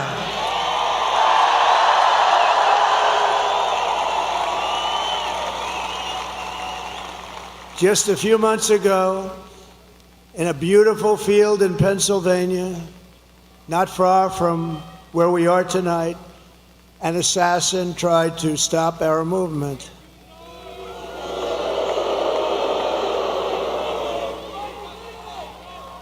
And this is the greatest political movement by far in the history of our country. Tried to stop it.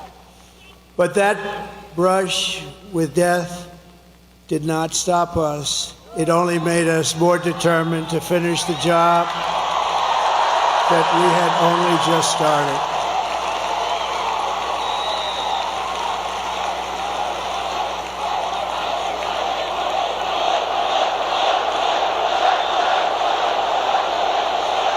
Thank you.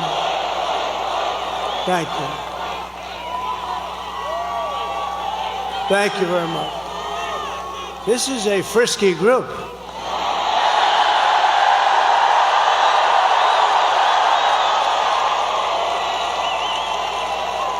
Many people say that God saved me in order to save America. Many people are saying that. And with your help, we will fulfill that extraordinary mission together. We're going to save our country. But many people have said that. To every citizen across this land, I am asking for the honor of your vote. I don't want your money. I don't want anything. I just want your vote. We are on the 5-yard line. I would actually say we're on the 1-yard line, if you want to really know the thing. And some of the, oh, that's a lot of fake news back there. Look at that. You know, for a person that they hate, they sure do show up, right? Man. That's a big group of people.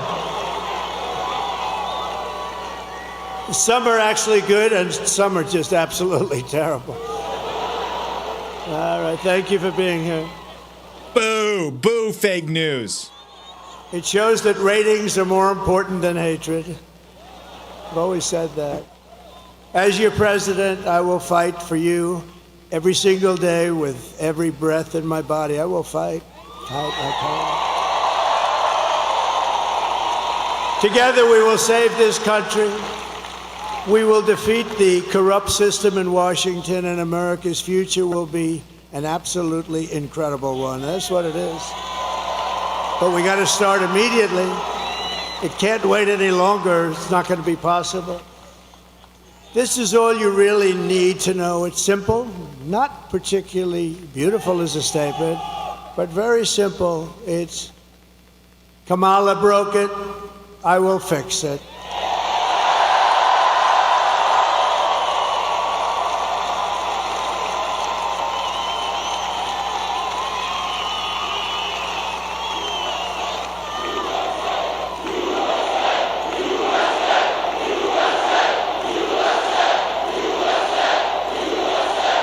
Thank you. And I don't know if you know, but Kamala has a little rally going on. And when I say little, I mean little. It's a competing rally. It's not this giant place that's sold out. What a beautiful, this is a beautiful place.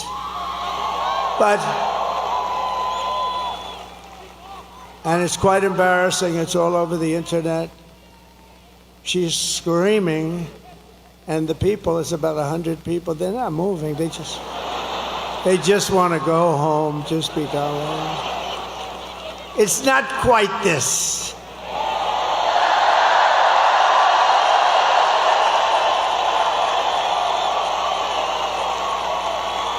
You see the front row? You have a lot of front row Joes. We have more front row Joes here than she's got at her big rally. This was the big one. No, it's a whole host. She tried to get stars to come in, and they wouldn't do it, actually. She'd go and get Beyonce. No. She paid $10 million to Beyonce to show would up. Come in. Everyone's expecting a couple of songs. And there were no songs. There was no happiness. It's just like, give me my check. I want to get out of here.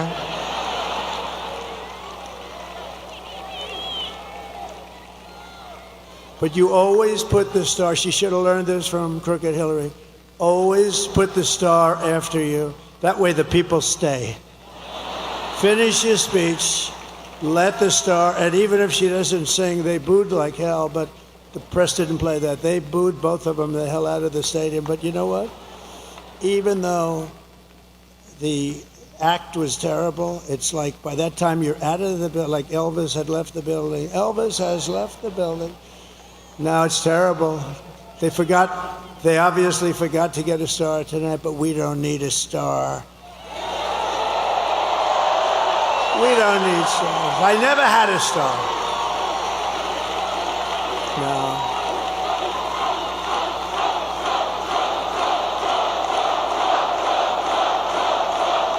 We don't need a star. Just to bring it back into seriousness, we don't need a star because we have policy. We have great policy. We have great policy. No, we do have great policy. Look, they have horrible policy. They've got a machine that's incredible. They've got a vicious, horrible group of people, a machine where they can have open borders and let people pour into the country. They can have transgender operations at any age, anytime you want. They can be pushing men playing in women's sports and because she's just a vessel, and Joe Biden was just a vessel, it's a group of very powerful people that are probably people that hate our country and they want to destroy our country. Somebody said, are they dumb? Well, who would have these? It's embarrassing when I say, we will keep men out of women's sports. I'm saying, can you imagine saying that 10 years ago? They'd say, this guy's cracked up. This guy's crazy. Who the hell's going to have men playing? Did you see the Olympic boxing where two people who transitioned? They transitioned from men to women and just a light jab. That was the end of that one. You know, a jab, for those that don't know, but that's just sort of like a defensive punch. And the young lady who's a champion walked back to the court. She was from Italy. Beautiful young lady, which I'm not allowed to say. You can't say beautiful, so I'll take beautiful. But she was a beautiful young... In politics, you're not allowed to call a woman beautiful anymore. It's the end of your career. So please delete the word beautiful. Thank you very much. Well, 60 Minutes deleted the whole damn answer. So I'm allowed to do that, aren't I, Susan Wiles? But America will be bigger, better, bolder, richer, safer, and stronger than ever before. Tomorrow you have to stand up and tell Kamala that you've had enough, you can't take it anymore. She's the least talented person we've ever seen in government. She allowed our borders to be open. She's allowed bad things to happen. She allowed a man who was grossly incompetent to remain in the most important position of any country in the world when they're talking nuclear weapons and they're talking wars. And she still says, oh no, I didn't notice anything wrong. If she didn't notice anything wrong, then she's got a bigger problem than he has. So we don't like it, Kamala. We don't like what you've done. You're the worst vice president in history. He's the worst president in history. Kamala, you're fired. Get out. Get Out! You're fired! Get out, Kamala. Boo, Kamala.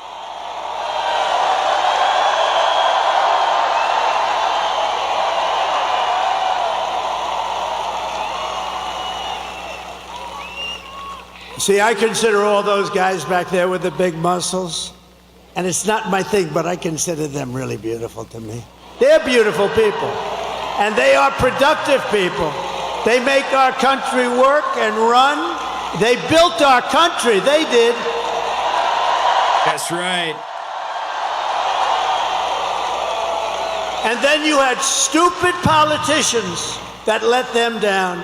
And those companies got taken out of Pittsburgh and every place else, like you take candy away from a baby.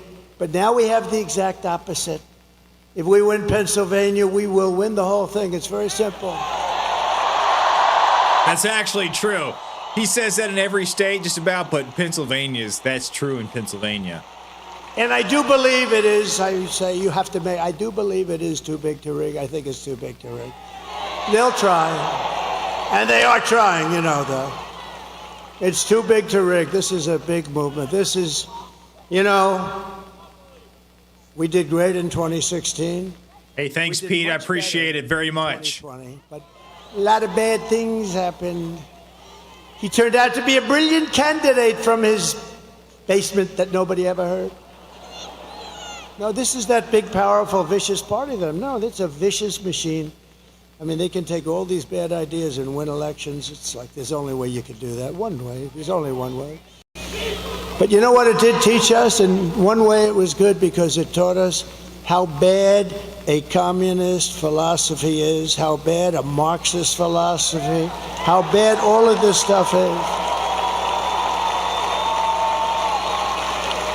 And we'll really be able to get our country back the way it should be. It's much easier because you're going to realize how bad it is. It's just what's happening.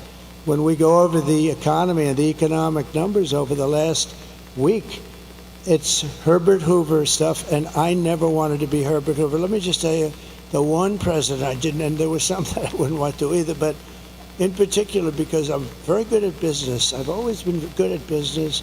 They're starting to realize that. Those guys back, they wanted me to be bad, so bad. But now they're saying, this guy's shit, man. He's been a lot. But listen, so, and if I'm not good enough, Elon Musk is good enough because he is working so hard.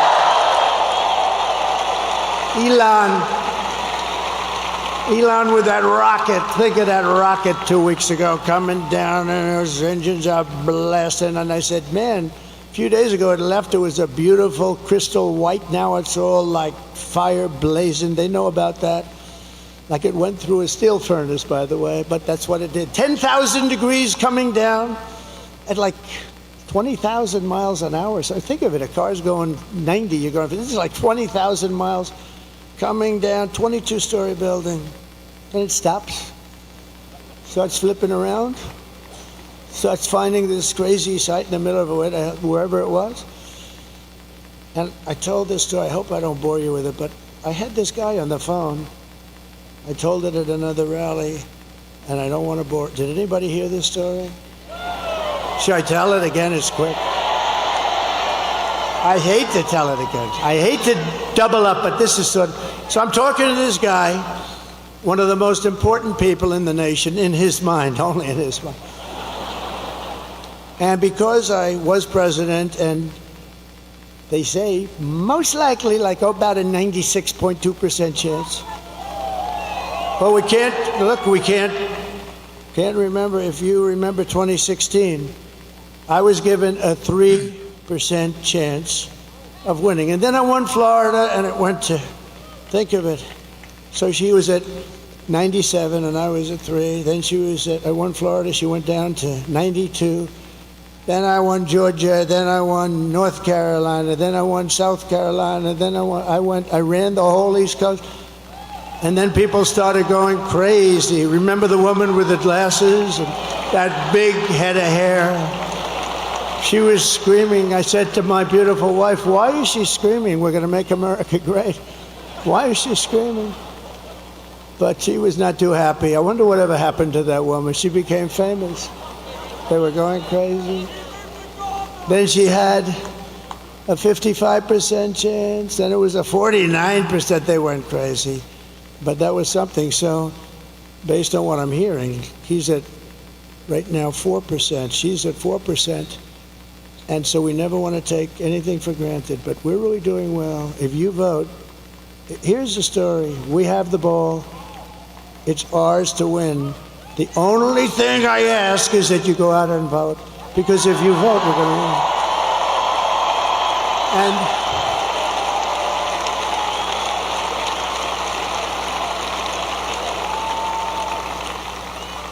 And believe the fake news when they say, this is going to be tight. It's really not tight. But they want to do that because they want to get ratings. They want everybody to watch. But you got to do this. You got to just forget those people because they don't tell the truth, okay? No. Well, actually, I didn't even correct him because it's actually better if let everyone think it's going to be tight as hell. But whether it is or not doesn't matter. You have to go out and we have to swamp them. Everybody's got to vote.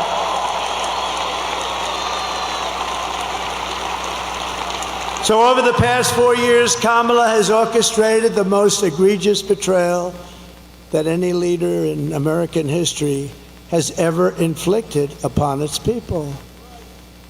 She has violated her oath, eradicated our sovereign border. This is a sovereign border. Unleashed an army of gangs and criminal migrants from prisons and jails, the toughest people there are. And I was here with a great group just the other night. I was in Penn State territory, and we had a packed room. We had a packed, not room, it was the stadium, the place. You know, I always like to say when I come to the arenas, how many times could we have sold it out? If you look at where we were in Wisconsin, Milwaukee, we had a brand new, gorgeous, big arena. We could have sold it out 10 times. I'm telling you, we could have sold out Madison Square Garden 5 or 6 times. 5 or 6. And I always view it that way. But we had situations where, and we put up videos of the vicious crimes. I don't put them up anymore. You know why? Because the fake news refuses to put them on. And I have friends call me, they love to watch the rallies. They can't get enough of them, and they're going, President, it's so terrible. You're speaking, and then you put up a video on a screen right behind you, and the fake news refuses to, all they have to do, they don't put it on television. They have the thing on every one of the stations, and you know, there's one that does it which is good, but people think they do. Nobody can figure that one out, I'm sure. They don't treat me good, but that's okay. But listen, they can't move the television. They can't move. All they have to do is take that camera and go like this, 1 inch over, 1 inch up, and you'd be able to see the screens, but you can't see them. So I don't really bother with it anymore. It's a terrible thing, We have to get them to straighten out because I think without a free and fair press, it's very hard to do what we want to do. It's a very hard thing. Very hard thing to do. But they're allowing people to come in from insane asylums and mental institutions from all around the world, from Venezuela to the Congo in Africa. They're stealing our jobs. And they're stealing countless American lives. They're killing a lot of people, much more than you're reading about. The day I take office, the migrant invasion ends and the restoration of our country begins.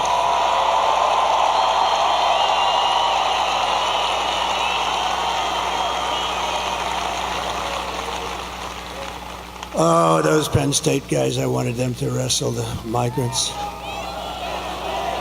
I told, you know, the UFC, Dana White, they killed me in this. I told Dana, you know, to set up your League of Champions, unbelievable, best fighters in the world, and a migrant league. At the end, I want the migrant to go against the champion, and I think the migrant might actually win. That's how nasty some of these guys are. But I don't know, I doubt that. I tell you, I felt very comfortable with those big Penn State wrestlers. Think of that. They won. I mean, how good is this coach?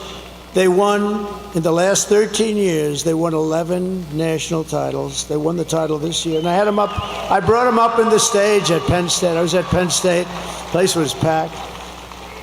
And I said to them, fellas, you may be like the only guys in the country that can beat the hell out of the migrants. It's true. They're the only ones that could beat the migrants in a fight. These are tough people. These are people who've been in jails. They're killers. They're murderers. The level of viciousness is unexcelled. And it's from all over the world, not just from South America. So we love being there. I was just 2 days ago. We love being there. We love seeing these young guys. These guys were great. But they won 11 out of 13 titles, and it's called Pennsylvania. Here we are, right? It's one of those things. They're pretty good.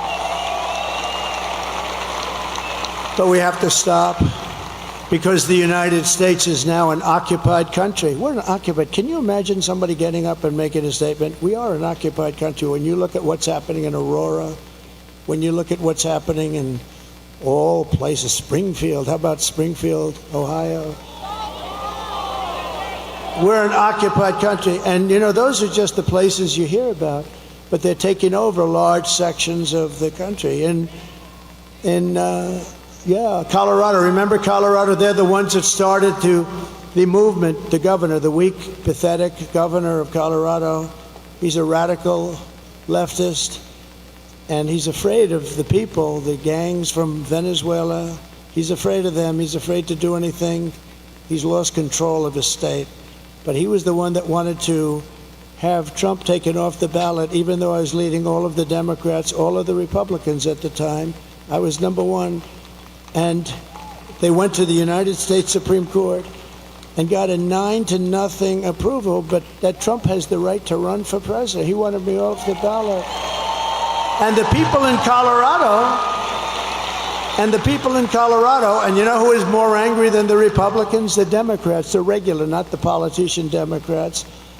And they showed me with polls where I was leading in a state that normally, well, of course, you know, they have all mail-in voting, so, you know, you can't count too much on that. But if you didn't have, if God would come down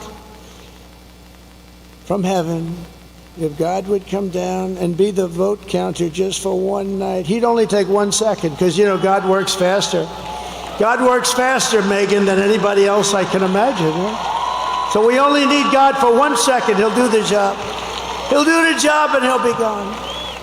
You'd see we'd win a lot of these places. California sends out 38 million ballots. They send them out all over the place. They come back. Nobody knows what the hell is happening. Some people get 8 ballots, some people get 5, and some only get 2 or 3. And I went to California. We had a rally. We had 107,000 people show up. I said, there's no way I would lose. And I do well with Hispanics. I just got, a poll just came out. I'm at 56% with Hispanics compared to this woman who was at 36%. How about that?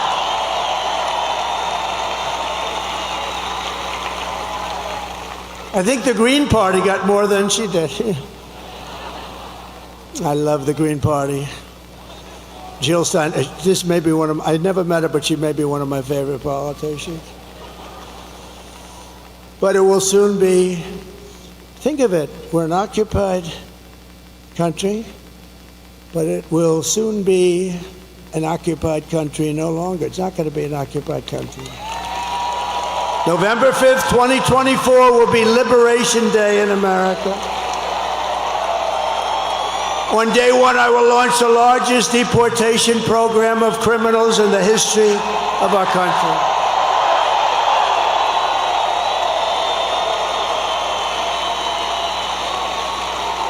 And I don't want to do that. I'm not looking to do that. I think it's terrible to do, but we have no choice. These are murderers. 13,099 put out by the Border Patrol, who, by the way, 2 weeks ago gave me the best endorsement you've ever seen. They said, I'm the greatest president in American history. And I said, does that include George Washington and Abraham Lincoln? Yes, sir, it does. When they say that, they're all in, right? Better than Lincoln or Washington, who would have thought? I wonder what my parents say up there. Hi, Mom. I know my mother's up there. My father's a little bit, it's in dispute. No, he would be up there. He was a strong guy, but he was a good guy. But I will rescue every city and town that has been invaded and conquered. Can you imagine? We're talking about, these are military invasions without the uniforms. That's all it is. And we will put the vicious and bloodthirsty criminals in jail or kick them the hell out of our country as fast as we can. And to expedite removals of the Trende Aragua gang and the MS-13 gangs, equally as vicious.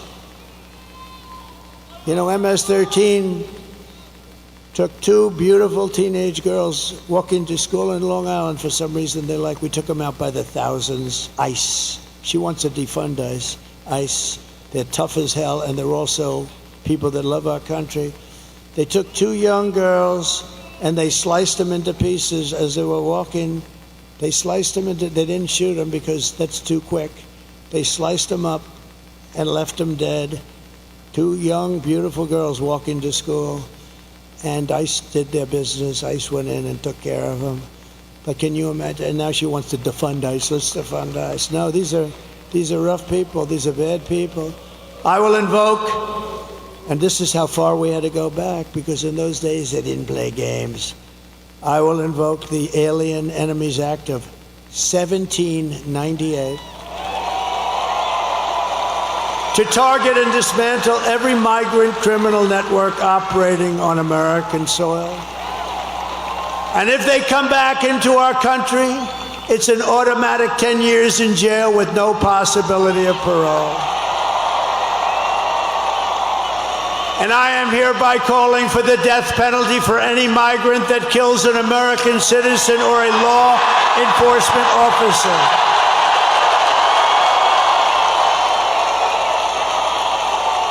Right?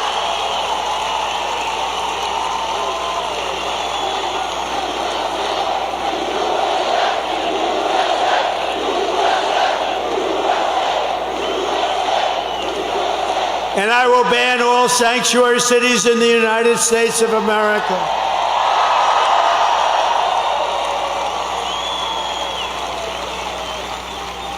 And I am going to immediately do something that nobody's ever heard before.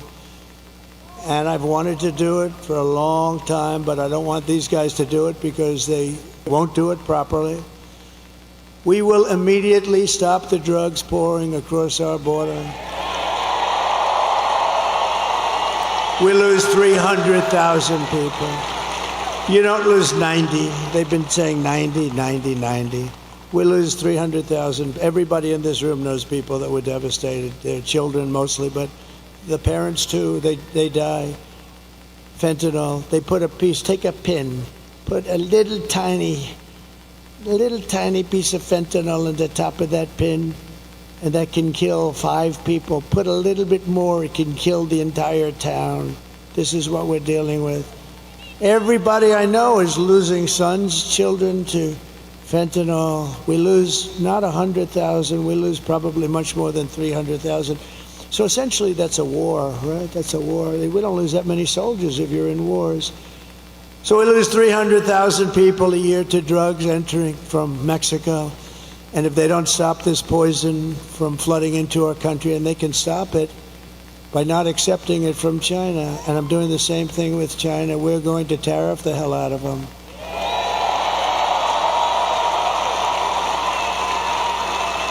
And Mexico, you know, people are surprised to hear this. Mexico is our largest trading partner. And if we put even a small tariff on, like 10, 15%, you're talking about tens of billions of dollars, and they're not going to want to have that long. And they're strong. They can stop it if they want. They can do it if they want. They'll probably have to make a deal with the cartels, because the cartels totally run Mexico, totally. It's terrible things are happening in Mexico. But we're going to put a tariff on Mexico if they don't immediately stop sending that horrible stuff into this country. And likewise, we're doing it with China. If China doesn't stop, you know, I had a deal with President Xi. He was going to give the death penalty, because in China they give the death penalty. When I first met, and I had a great relationship until COVID, until I call it the China virus. I'd like to be more accurate. I had I had a great deal and a great relationship with President Xi. Really great. He came to Mar-a-Lago. We spent a lot of time. We had a very good relationship. He's a strong man. He's a fierce person. You know, people said, "What's he like?" He's fierce. There's nobody in Hollywood that could play his role, believe me. And I say that with respect. But I said to him, "You're killing a lot of people by sending fentanyl into our country." I said, "How many people do you lose a year with drugs?" "No, nobody." I said, "What do you mean nobody?" "No, we have no problem with drugs." "Why?" "We have a quick trial." "What is a quick trial?" I mean, I know what a quick trial is. "What is a quick trial?" "If we catch a drug dealer, we bring him to quick trial." He said, "We bring him to quick trial." And they're almost always found guilty.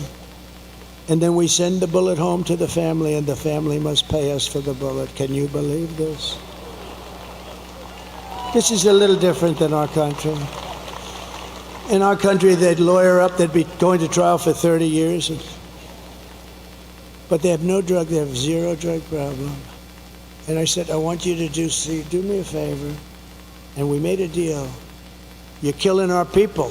And that's going to end up in bad things for you, really bad for you. Not for you. Can't get any worse for us. I said, "I want you to do me a favor. I want you to give the same death penalty to those people that are sending fentanyl into the United States.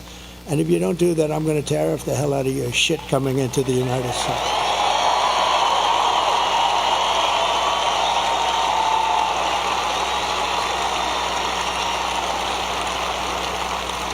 And guess what? He agreed to do it. We had an agreement, and then we had a very bad election, a horrible election. Think of the difference, how different our country would be. You wouldn't have had the fentanyl problem. You really wouldn't. You wouldn't have had inflation, because they did that by screwing around with my energy. We had energy at $1.84. It was $1.87. It was corrected by the federal government. I was at $1.84. We had all of these things. You wouldn't have had October 7th in Israel. All those people would be alive today. The hostages, that most of whom are no longer living. Think of it. Russia would not have attacked. Ukraine wouldn't have happened. But Israel wouldn't have happened because Iran was broke. I said, you can't buy any oil from Iran. Anybody that buys oil from Iran can't deal in the United States. We don't do business with you. China stopped it. I told that to President Xi. If you buy oil, they were the primary customer. If you buy 1 barrel of oil, 1 barrel from Iran, you're not doing any business with the United States. We'll go cold turkey, which some people like anyway. And you know what? They said, all right, they didn't. Nobody did. I said that to 45 different countries. They weren't selling anything. They were essentially broke. They wanted to make a deal so badly. And then we had that bad election, that horrible, disgusting, worst thing that ever happened to the country was that election. And I left, and they didn't follow up the deal that I made. And the fentanyl is now pouring into Mexico at numbers, and more people are dying, and it comes across this open border, and we're taking in more drugs, human smuggling, all women, setting records. Bring up my all-time favorite chart, if it's possible to find. Where is that all-time favorite?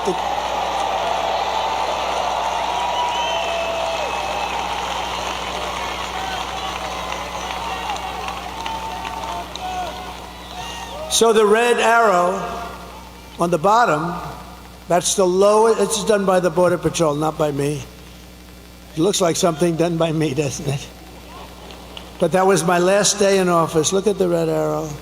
That was the lowest that we've ever had. Drugs, it includes drugs, but drugs and human trafficking, but mostly illegals coming into the United States of America. Look at that number. And it would have gone down. All they had to do is leave it alone, leave the people we had, Brandon Judd, all these great people. Tom Homan was consulting me. And all these great people, that's all they've done in their life, and we had it down to a science. The drugs were coming in at the slowest rate. But we had illegals almost stopped. By now they would have been literally stopped. And by the way, we want people to come into our country, but they have to come in legally. They have to come in legally. They have to show they can love our country. They have to show that they didn't murder 7 people along the way. But that's the lowest point, and I love that chart. Even if it was bad numbers, which is not, but even if it was horrible numbers, I would love that chart so much. That chart was right over there. It never was over there, and it was never over there, because I always do this toward the end of a speech, not the beginning. I looked over there at that chart, and He said, what the hell was that? Man, yeah. So that was pretty amazing. But, you know, I do want to tell you one quick story. So I'm in Detroit, and Mexico is getting rather rough with us in terms of trade. We're not going to take it. We don't have to take it. We have a good trade deal, but, you know, nobody knows how to use it because they're stupid people. And Mexico is doing things that aren't good. And, you know, China's using Mexico as a subchapter S corporation practically. China's putting a lot of money into, you know, they're running things pretty good. And they're going to build the largest auto plant. I was making a speech at the Detroit Economic Club. But a year and a half ago, it looked like I was going to run, and I wanted to go see an auto plant because we're getting screwed on autos. I mean, everyone's moving their plants over. Actually, Elon built a big plant in Texas, okay? We like it. All right? Elon built a very big plant in Texas. And we got to give credit. We love Elon. He gave me another of the greatest. You know where he is right now? He's in another part of your state. He is now in Pennsylvania campaigning for Donald Trump because he thinks it's the single most important thing.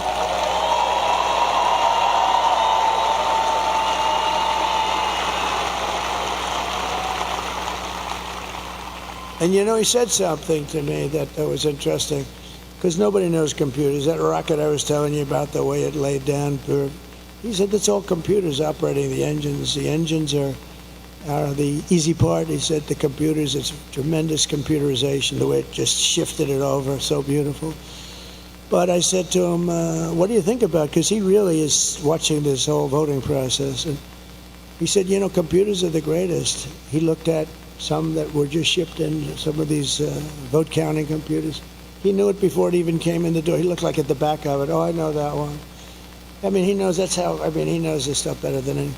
And he actually said, and this is for the good of everybody, it's the good of mankind, essentially. If you look at France, if you look at all these, they had their mail-in voting, they all gave it up. Nobody does like we do. And Gavin Newsom, look at Gavin Newsom. So now, not only is voter ID no good, if you're an official and you ask somebody for voter ID, I'd like to see your voter ID, you have committed a criminal act. Do you believe it? The mere asking, he just signed the bill. That's right, Megyn, isn't it? The mere asking. This guy just signed the bill, and an official says, I'd like to see your voter ID. He's guilty of a crime. This is crazy. And there's only one reason they want to do that, because they want to cheat. But Elon Musk said to me, I hope I'm allowed to say this. I think I am, because one thing, he's out there. He's a guy, he just wants the truth. He's an incredible guy. And he said, computers aren't meant for this kind of stuff. He said, there's only one thing you can do. He's the most sophisticated guy in the world when it comes to computerization. He said, the only thing you can do is paper ballots, same-day voting. You know, paper is very sophisticated. Watermark. It's very sophisticated.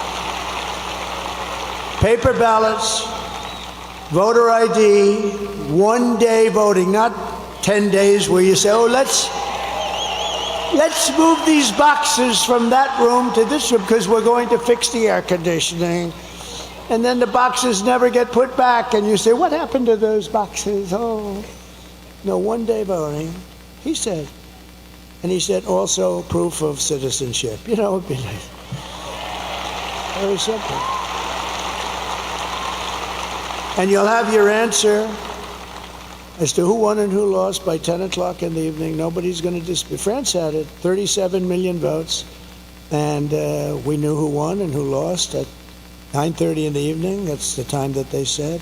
Do you know that I'm hearing that stories that they may take 12 days extra to count the ballots?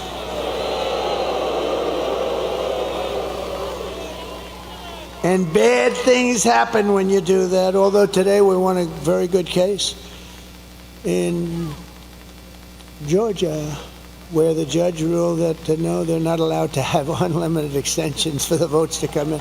That's what I was. We have unlimited extensions. Oh, we just found 100,000 votes just poured in from the. No, we got to straighten out our, you know, it won't affect me after this. We have to do it. We have to win the old-fashioned way and then fix it, but we have to fix it. We can't allow this to happen. And remember, the states are essentially an agent, if I can use that term, but they're an agent of the federal government. The states are doing the collecting, so to speak. And they have to take their orders from the federal government. And how can you do this where they say it's going to take days longer? You have all this equipment. The other thing is, if you go to a paper system, it'll cost you 8% of what all of this fancy machinery costs. But Elon said that there is no computer in the world that can't be broken into very easily by somebody that's computer smart. I have a son at home, Barron. I said, people love Barron. They love Barron. They love Barron. I say, Barron, you're always on your computer. I think you have to learn it at a young age, actually. Barron, you're always on your computer. You gotta stop. You gotta do other things. Yes, Dad. Yes, Dad. Sure. Sure, Dad. Don't be wise. Look, I'm gonna turn this thing off. Okay, Dad. Try it. So I turn it off, Dad. I turn it off. It's locked. It's done. I have a number on it. He calls me 45. Come here, Dad. Take a look. No, these kids are genius, I'm telling you. He's a wise guy, smart one. And do I have good kids? I have to just... Are my kids here? Where are my kids? They're around here.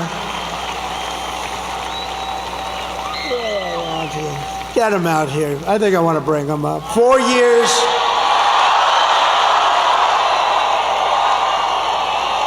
All right, now we're getting to something. Now we're getting to something interesting here. We got Don Jr., Eric, Megyn Kelly coming up soon. Now we're cooking. Shoot, was that Tiffany Trump, Laura Trump? Who's that? Who's that in the back? Is that her husband? Is that Tiffany's husband? I don't know him. Because they've been with us, and Barron's home, and he's watching this. He's watching. He's a little young. He's watching. They love Barron, huh? They love Barron. Yeah, we want Barron. Come on. And Ivanka's great. She watches. She loves this whole thing. She loves it. Not a fan of Jared Kushner, though, myself. She loves the whole thing. But I just thought, it's sad because we've been doing this for 9 years. We've had hundreds of rallies, hundreds. Actually, numbers that are not even conceivable. I've heard 800, 900, I don't know, but we don't even count them. And they're all like this. They're all these magnificent rallies.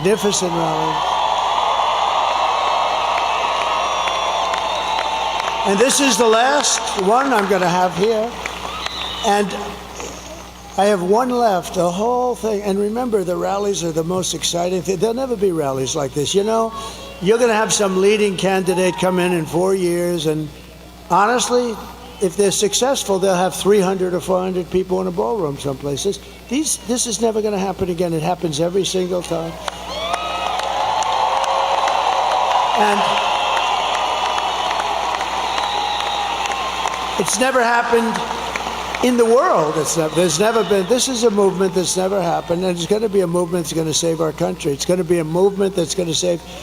But it's sad in terms of we'll never have this, but we'll have other get-togethers. And in a way, all what we're doing, all these years of work, and we started off with that very bad situation 4 years ago, and it was so sickening to wait 4 years. And if I didn't do so well, I did so much better the second time than the first. I wouldn't have done this if I took in less votes. We took in close to 12 million more votes. I mean, Barack Hussein Obama, he didn't do that. He got far less votes the second time, and he won. And he's a major divider. I watched him the other night. I mean, he's a very divisive guy. I've always said that. He is a very divisive guy. And his wife, I've always been so nice. Ooh, she was hitting me. Yeah, she was nasty. Michelle, she was hitting me. That wasn't nice. I've always been nice, but Bad girl. They're dividers, I'll tell you right now. We're not going to stand. Dividers are no good. He's a highly overrated man, I'm telling you that. But he's a divider. I watched him with this crap where he's trying to get her in. He's the one that pushed her in the first place, and look what happens. I mean, I hope it happens, because if it doesn't happen, this country's in big trouble. But we've been doing this now for 9 years, and we had a great first term. We rebuilt our military. We cut taxes more than any president in history, including Ronald Reagan, who did a big tax cut. We cut more regulations. We developed an open space force through the Congress, and I think that's going to go down. First time in 82 years that last one was the Air Force. We did that. I mean, think of all the different things that we did. We were respected all over the world. China respected us. Everybody respected us. There was no laughing at your leader. They came up with all these hoaxes, Adam Schiff and all this scum that we have in this country. They're scum. And they knew it was a hoax. And they tried to put this guy who didn't know anything about Russia, they tried to put him in jail, Adam Schiff, conceived of the story. Think of it. Adam Shifty Schiff, one of the truly unattractive people. I call him Watermelon Head. He's got the largest head and the smallest neck. He's got a neck that's about 4 inches around. He's got a watermelon on top of it. But he's not a stupid person, but he's an evil kind of person. And he's likely going to be a senator, unfortunately. But I mean, this scum is going to be a senator. So their movement carries on, but our movement carries on too. As long as ours carries on. No, he's got the smallest neck I've ever seen. Do you think he can play football for the Pittsburgh Steelers? I don't think so. One shot, and there goes the whole thing would fall apart. One little shot. One tiny tap like that, boom, falls off. Not bad, but think of how bad this is. I don't want to put him on the spot, but this kid went through hell on a story that they knew was made up, Russia hoax. And I saw Schiff come out of an intelligence meeting or something. He's not supposed to even do this, but he goes out into this press, and he says, Donald Trump Jr. will go to jail for what he's done with Russia. Right? And I said, whoa. I said, what's this all about? So I call him up. I said, Don, what's going on? I said, Dad, I don't know anything about Russia. He didn't do anything. He went before grand juries. He went before what they did to this guy was, and you know what? I think he became tougher because of it. Maybe too tough. I think he's too tough, Sarah. I don't like it. He's too tough. Too tough, Don Jr. They've made my son too tough, Mike. But he's a great guy, and he's a good person, and they put him through hell. But think of it. What person, and Hillary was in there, they spied on my campaign. It's now proven. Spied on my campaign. The Russia thing with Mueller, you saw Mueller's performance in Congress, right? He didn't know anything. We were totally exonerated. But for 2 years, this guy went through hell. He went through hell. He had nothing to do with Russia. He didn't know anything about it. They went through millions of phone calls. They didn't find one phone call to Russia. It was a hoax. But think about how bad you have to be. We're going to put the son of the President of the United States in prison for what he's done with Russia. And he knows it was a hoax because he conceived of the hoax along with Crooked Hillary and the rest of them. And Obama, in my opinion. No, but think of it.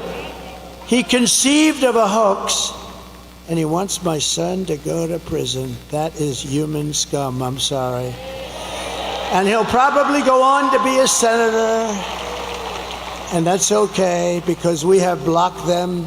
Everything we've done, we've won against, but they are bad people. You know, if they put that genius toward making our country great, boy, would we have fun. We would have fun together. But I don't know if they're capable of doing that. It would be great if we could bring everybody together. The time we came together is just previous to COVID. We're the most successful country ever in history. We were doubling up in China. They were paying us billions of dollars. No other president took in anything. And you know what was happening? Everybody had jobs. African American, Asian American, everybody. Asian, the Hispanics. Look at me with Hispanics. Hispanics They remember that period 4 years, 5 years ago, but everybody was successful. Men, women, people that went to MIT, Harvard, and Wharton, and people that didn't have a degree. Everybody was doing better than they've ever done before. People that never graduated from high school. And I'll tell you what was happening is I was getting calls from people that I would say are the radical left, but people that were definitely very far left, and people wanted to start meeting. There was a whole thing. This country was coming together, and then we got hit with something that nobody knew what the hell it was, although I did say it was from the Wuhan lab. I was right about that. And bad things happened, and we actually did a great job. Never got the credit for that. We got the credit for what we did with the economy. For what we did, we rebuilt the entire U.S. military, and we knocked the hell out of ISIS. It took them, they were fighting ISIS for 18 years. It took me 4 weeks to get rid of them, right? 4 weeks. So, 4 weeks to get rid of them. But I will tell you, and I just say this because so many people say, is there any way to unify the country? And I used to sort of say, no, look, we want to have walls, we want to have borders. And they don't. I think it has to just be explained. I think that's an easy one. They want the men and women sport things. You know, I've been a politician for now, I can't believe I say that, but 9 years. I've had a lot of people come up and say, well, what about taxes? What about this? Nobody's ever said, sir, it's really important to allow men to play in women's sports. I've never had anybody say it. Nobody's come up to me and said, you know, on the transgender thing, sir, it's very important to my family that you get that. I mean, these things are crazy. And yet on television, that's all they talk about. That's all they talk about. But we're going to turn this country. The bottom line is it was really starting to come together. Then we got hit. We got to fix that. Think of it. And when I turned it back over, the stock market was higher than it was just previous to COVID coming in. Think of it. Amazing.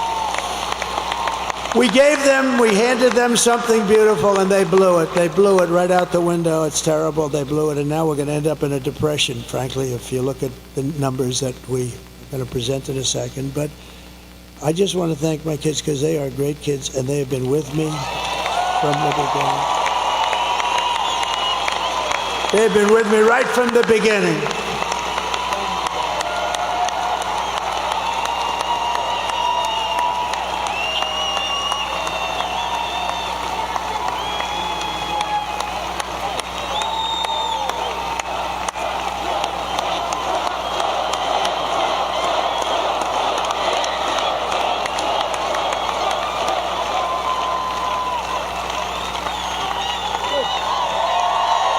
Megyn Kelly's probably back there like, did he forget about me? Or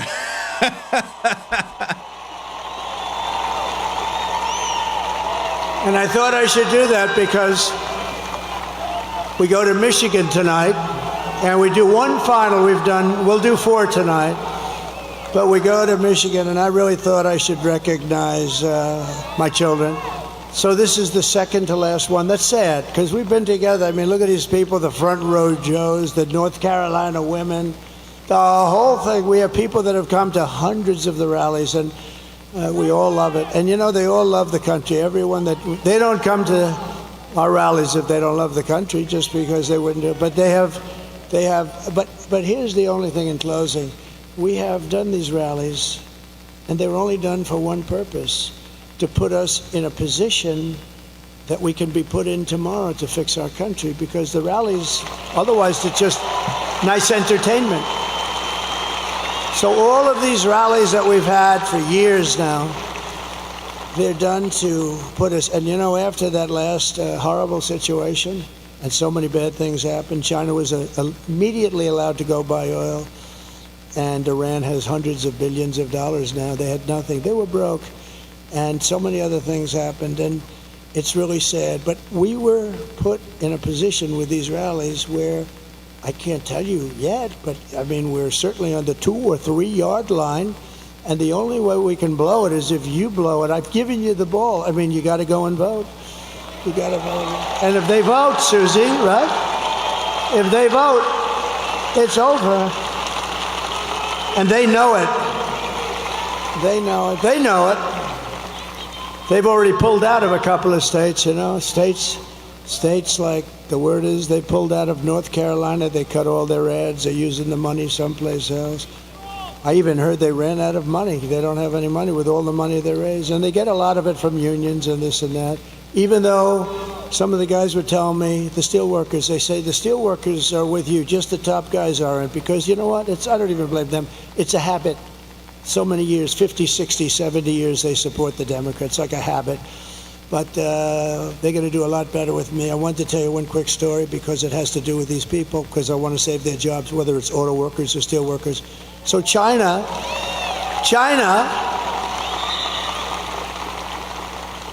I have a friend who's the best and the biggest auto factory builder in the world, I guess. Very big, very good, very capable guy, John.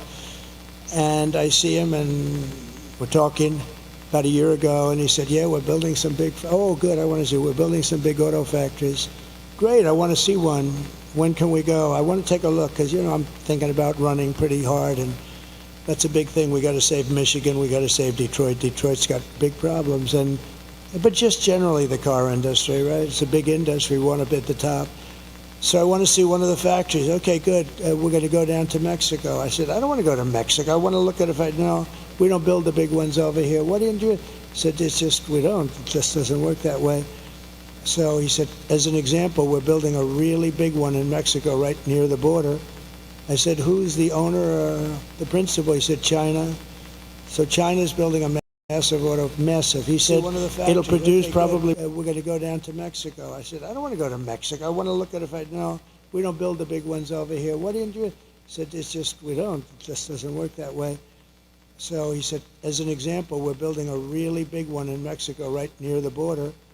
I said, who's the owner, the principal? He said, China. So China's building a massive. He said, it'll produce probably more cars than the state of Michigan produces, when you think, because they have smaller plants, they're all over the place. Some of them are very old. I said, that's bad. That's going to kill Michigan. It's going to kill Detroit. It's going to hurt South Carolina, Tennessee, and various other places that are involved. That's really bad. This is a big, they're going to build up more. And I thought about it, and about 2 months ago, I let it be known that I'm going to put tariffs on all the cars that they're going to be selling us into the United States.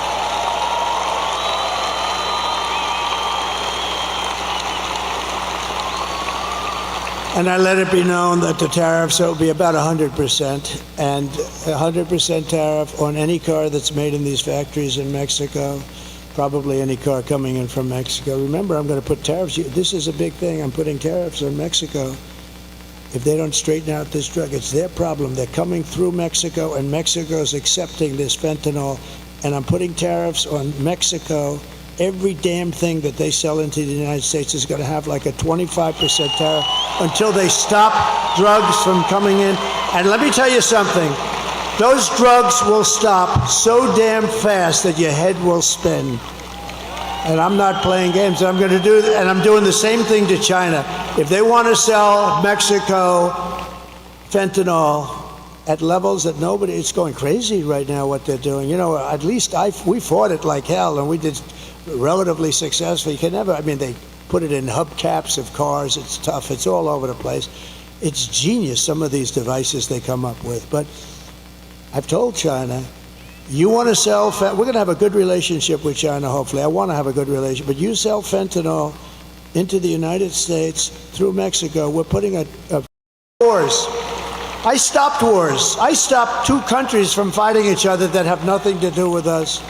You can ask Rick Grinnell, who did a great job for us, and you can ask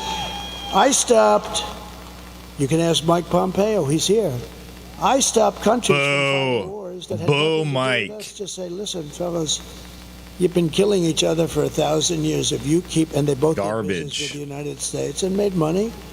I said, if you keep fighting like this, you're killing people. Lots of people are dying. That's all I cared about. I didn't care where they're from, but people are dying. Good people are dying because these leaders are stupid.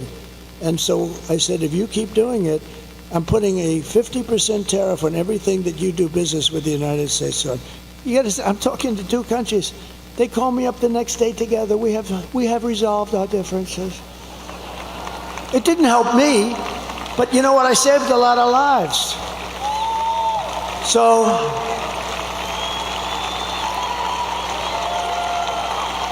getting back to the auto plant, because, you know, I may be the greatest weaver of all time. But what happens, only brilliant people can do that. Stupid people can't do it because they get lost. Where am I? So the stories are very boring. They have to go right down like this, right down to the bottom. They can't weave it all, but I can weave and tell you all these stories. And they're all related, and in some cases not too much, 10%, but 10% is enough. So getting back to where we started. So I see John. I'm at the Detroit Economic Club last week. Had a great people. And I see John sitting in the audience right where that big strong guy is with the label in his jacket, right there, you with a hat on. Big powerful guy. He's much more powerful physically than John, I can guarantee you that.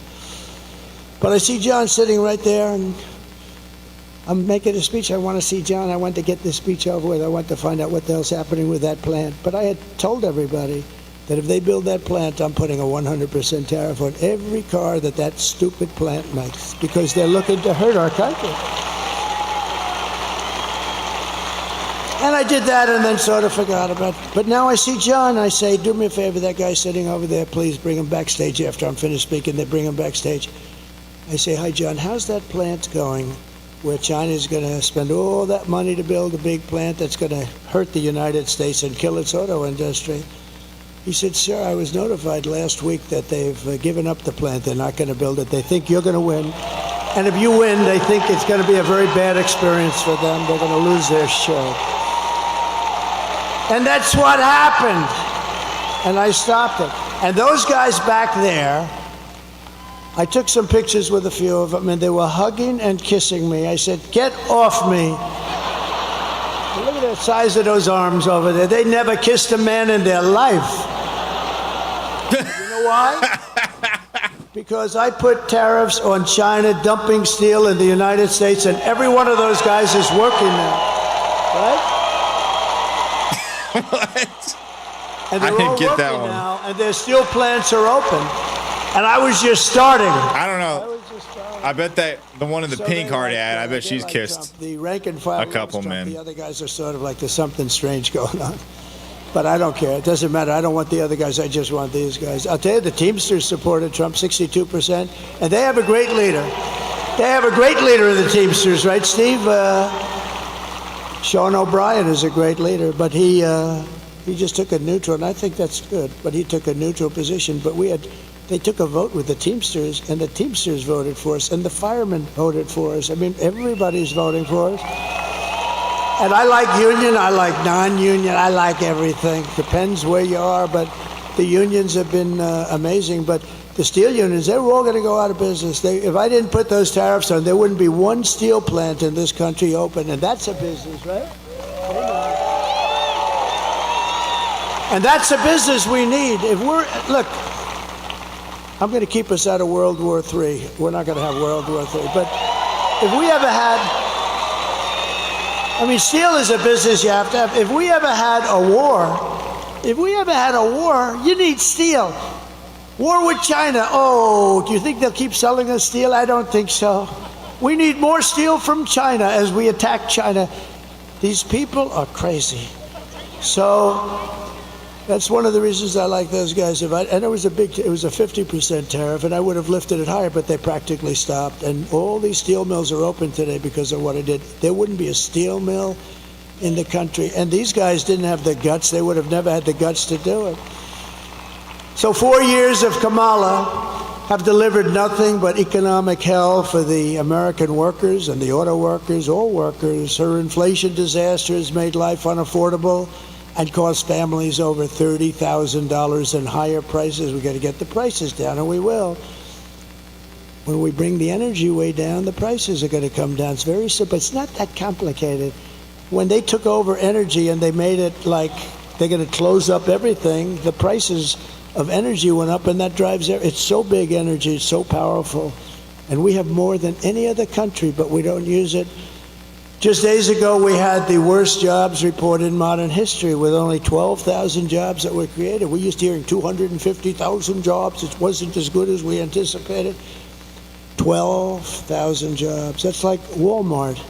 Think of it. Oh, Walmart deals in those numbers. This is a country. But listen to these numbers. 30,000 private sector jobs were killed in a single month. And most of the hiring is done by government jobs, so it's easy. You just tell the government to hire some more people to keep your numbers up. But they're not the jobs you want. You want the jobs like the people standing behind me.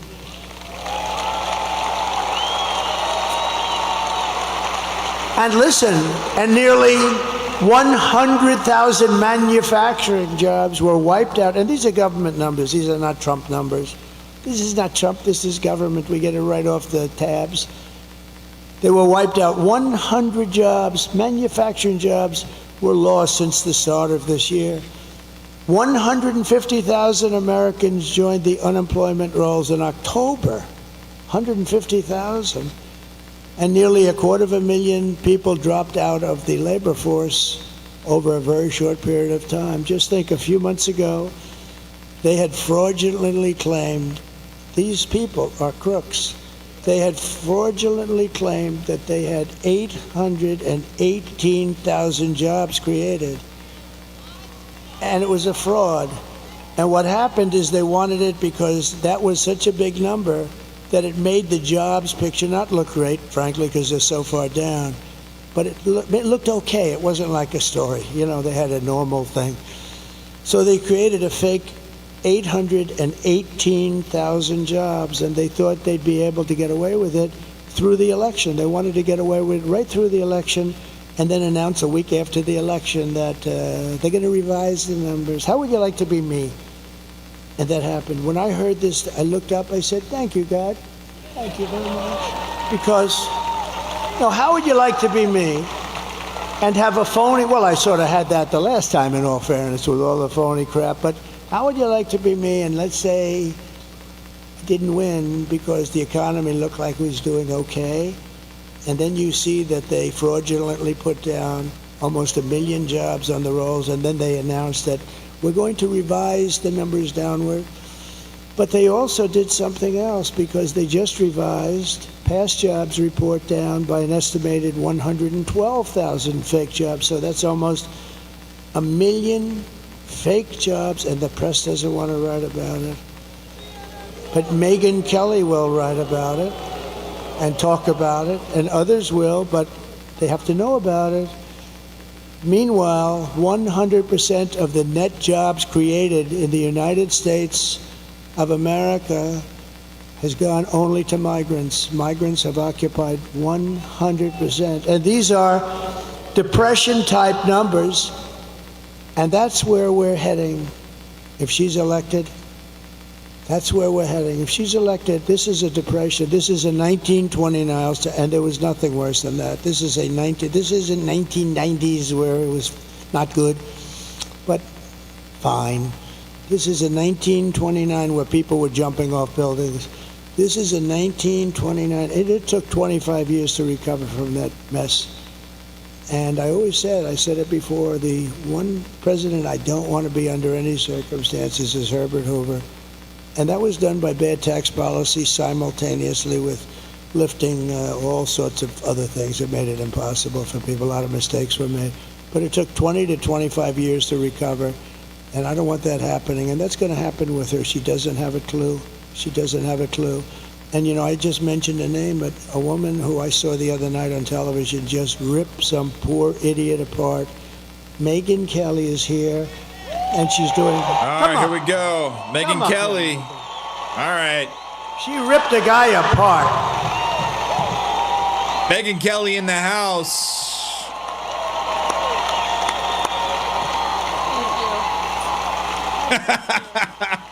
Hi, everybody. She's so Great to see you. bright.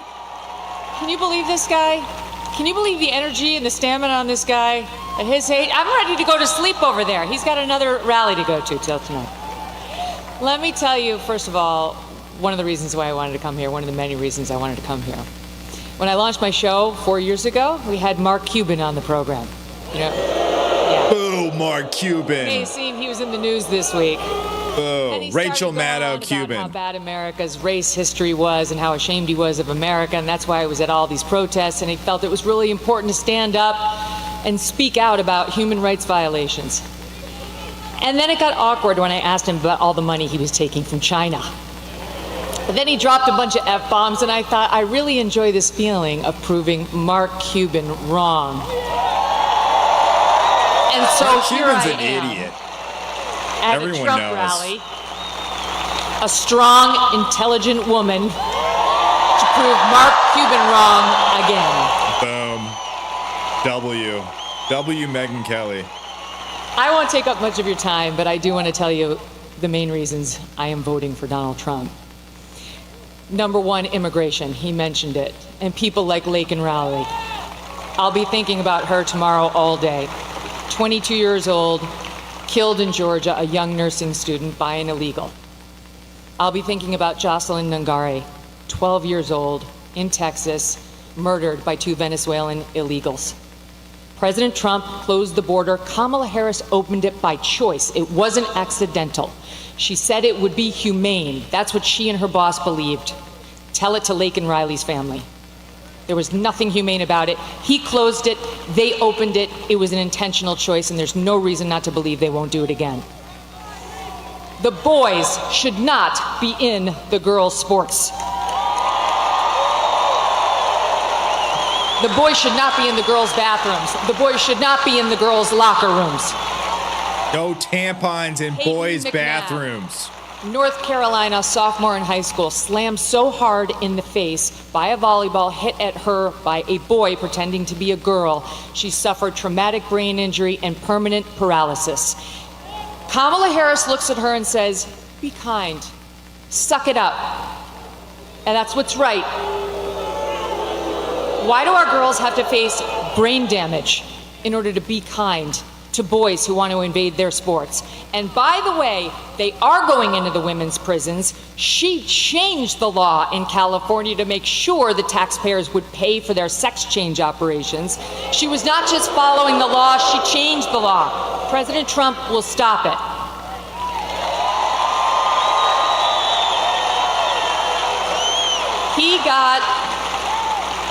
He got mocked by the left for saying he would be a protector of women. He will be a protector of women, and it's why I'm voting for him. That's right. He will close the border. He will keep the boys out of girls' sports and where they don't belong. And you know what else? One more thing. He will look out for our boys, too. Our forgotten boys and our forgotten men. Guys like you. Guys like these guys who've got the calluses on their hands, who work for a living with the beards and the tats, who maybe have a beer after work and don't want to be judged by people like Oprah and Beyonce, who will never have to face the consequences of her disastrous economic policy. She's so eloquent. She really is. She really is eloquent. I'm not going to lie. President Trump gets it. He will not look at our boys like they're second-class citizens. And ladies out there who want a bit of girl power in this election, let me tell you something. How can you win when the sons and the husbands and the brothers and the dads you love are losing? It's not a win. We care, young women and older, about the lives of our children, the safety of our children. And we need not get so obsessed with what happens when they're in the womb that we forget about taking care of them once we're here and they're loved. Last point, what I don't want, what I don't think you want, is the left's version of masculinity. You see that ad they did about Trump voters trying to encourage women to lie to their husbands so that they could vote for her instead of Trump? That's their version of what marriage is. Every guy in their ads is gay. An overbearing husband It's like bullies true. his wife into saying she voted one way as opposed to an honest, open relationship. Oh, wait, I'm talking about Kamala and Doug. Okay, sorry.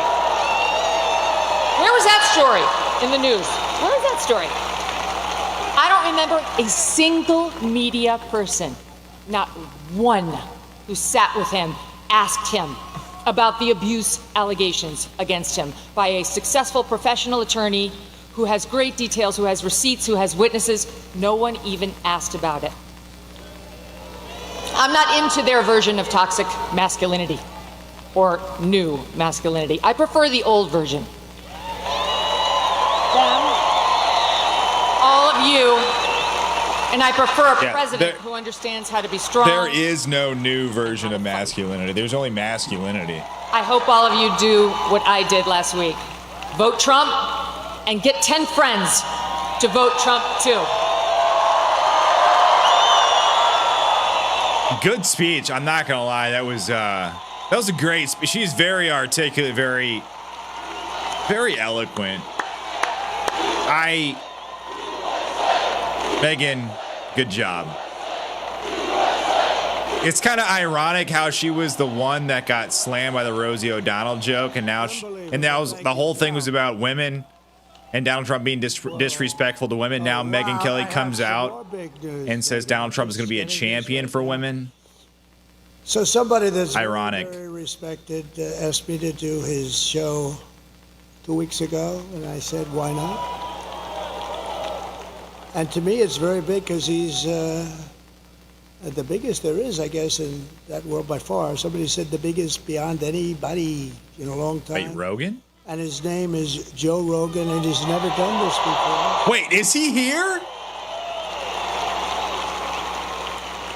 I know he just endorsed Trump. It just came over the wires that Joe Rogan just endorsed me. Is that good? He did. He actually did.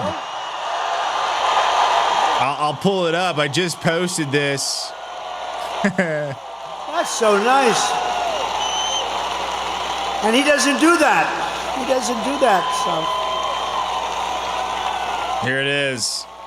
And he tends to be a little. For the record, that's an endorsement for Trump. People in this room. No, I had a lot of fun, and he was amazing. And it was a 3-hour interview. In fact, I was 2 hours late for a rally that we had. I had explained that a little bit, and it was cold out that night.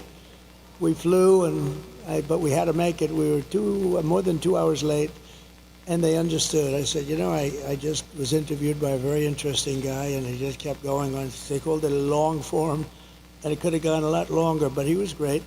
And he's not a person that does endorsements, but he did an endorsement. So I just want to thank Joe Rogan. That's fantastic. Sure did. And Megyn, thank you very much. That was something. That's really something. Also with us tonight is the man that I hope is going to be your next senator. He's a winner. He's tough. He's smart. He loves your state.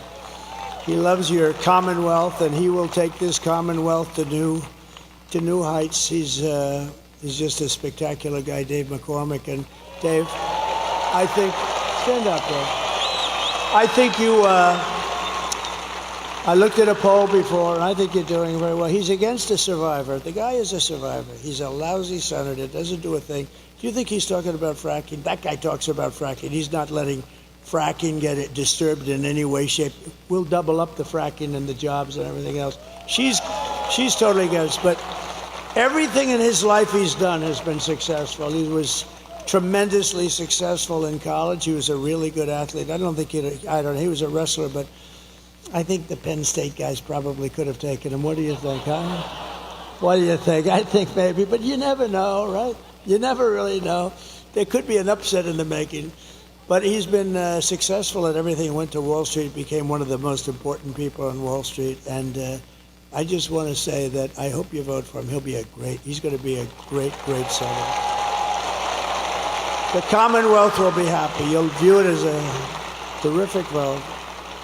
And think of it, it's going to be tomorrow. It's going to be tomorrow. We have another man who's a great senator from Tennessee. I love Tennessee. You know why I love him? For a lot of reasons, but we won by 31% last time.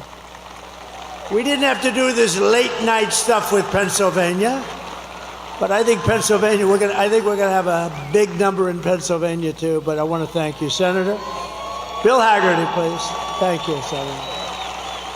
Good-looking senator too. There's something about that. Yeah, but get Mike Pompeo out of there, okay? So many celebrities here, it's incredible. Can we kick Mike Pompeo out of the stadium, please? Mike Pompeo, please stand up. Mike. Get him out! Get Mike Pompeo, that dirty snake, out of there. What? I appreciate it very much. No. And we have members Kick him of out. Congress that are warriors. These guys have been fighting with me, or meaning fighting with me in the proper way, not the bad way. And they're incredible people. John Joyce, Mike Kelly, G.T. Thompson, Guy Reschenthaler.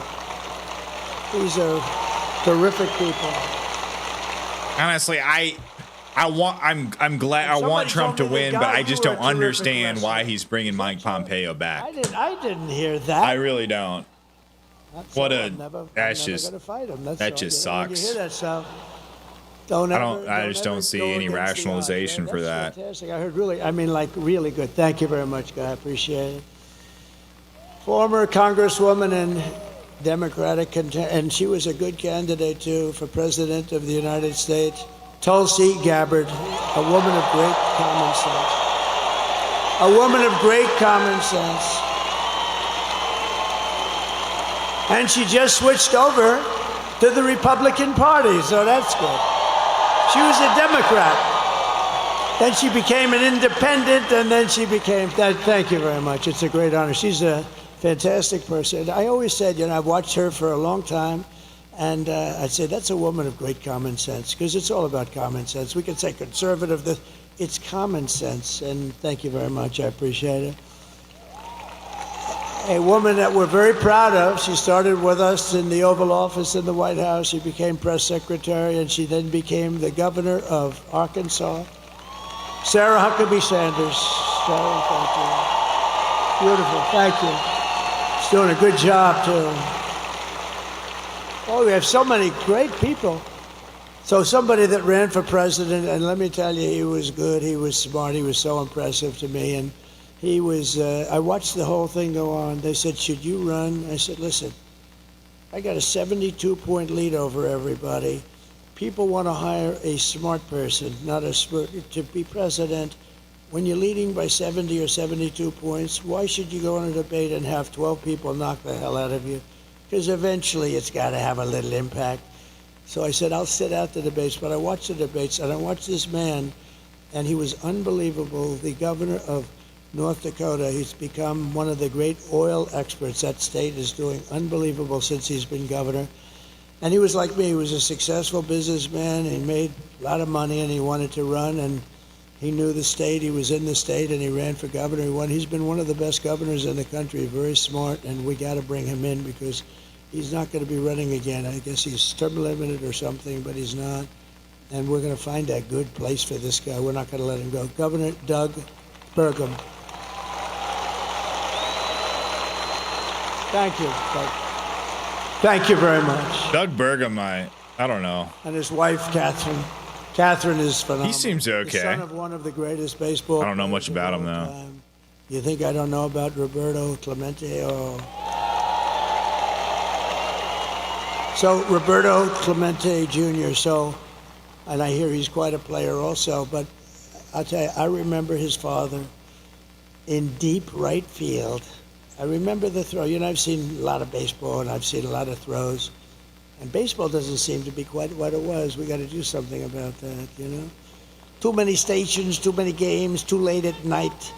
They should hire me as commissioner, although I like their commissioner, I do. Some commissioners I don't like. But, make baseball great. But I saw, come up here for a second, wherever you may be. Where is this guy? Because this guy was like, come up here, come on up here. Anybody with that gene, anybody with the blood in him of Roberto Clemente. Puerto Rico, I love Puerto Rico. Come on, come here. Tell them how great was your father. Thank you. That's beautiful. Please.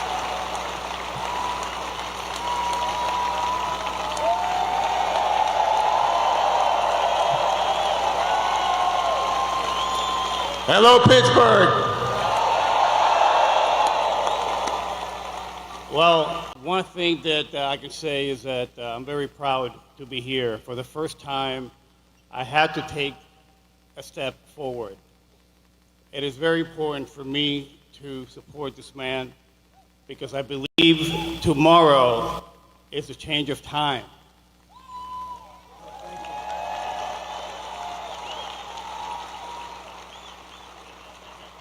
And to answer your question, to be able to talk about my father, the name Clemente, what it means is goodwill and unity.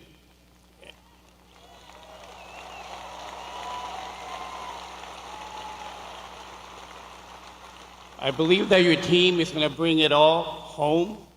I believe in everything that you stand for right now, being able to make the change for our families, my 3 kids that are very young and we live here in Pennsylvania.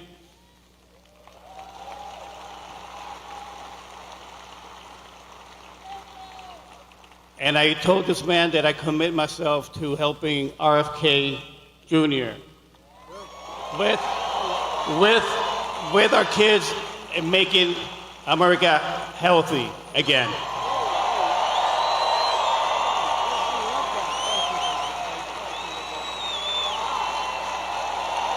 Baja. Wow. Make America happy again. Well, Bobby's going to like that. Bobby's great, by the way. He's going to work, and he's going to work with him, but now he's going to work with Roberto Jr. Bobby Kennedy, he's a credible guy. It's not an easy step. They've been Democrats a long time, the Kennedy family. I'm sure they were thrilled, but Bobby had to do the right thing, and he did, and he's going to be very much involved. He's got a tremendous view on health and pesticides and all the stuff, and we're not really a healthy country. Look at some countries are much healthier than we are, and they don't use all of this stuff. And so Bobby's going to pretty much do what he wants. I want him to do something really important for our country, makes people healthier. We have obesity, we have every problem you can have, and Bobby feels very strongly about it. And he's going to be very much right. The only thing I told him, though, Bobby, you got to do one thing, do whatever you want. Stay away from oil. Work on the pesticides, work on making women's health. He's so into women's health. He's really unbelievable. It's such a passion. But I said, Bobby, I want you to do it, but leave the liquid gold to me. Don't trample that.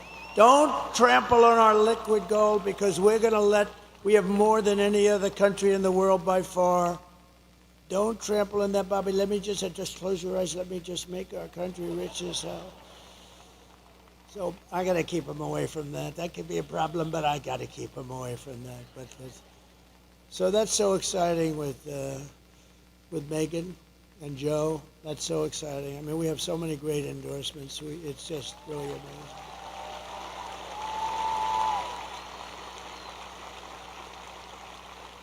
By the way, Roberto Clemente, we all see a lot of plays and you forget about them. Even for those of us that have very good memories, you forget them. But I remember playing the Mets, the poor Mets. They were playing the Mets, and a ball was hit into the corner of right field. He played right field. And he went over, a rocket was hit there. And he went over and he was deep in the corner of right field. And the player started marching to the plate, pretty fast runner, and I've never seen, and I remember sort of everything. And Roberto Clemente, because he was a great hitter and all, you think of him as a hitter, but he was an incredible fielder, but he had the best arm, I think, in baseball. He threw from the deep corner of right field.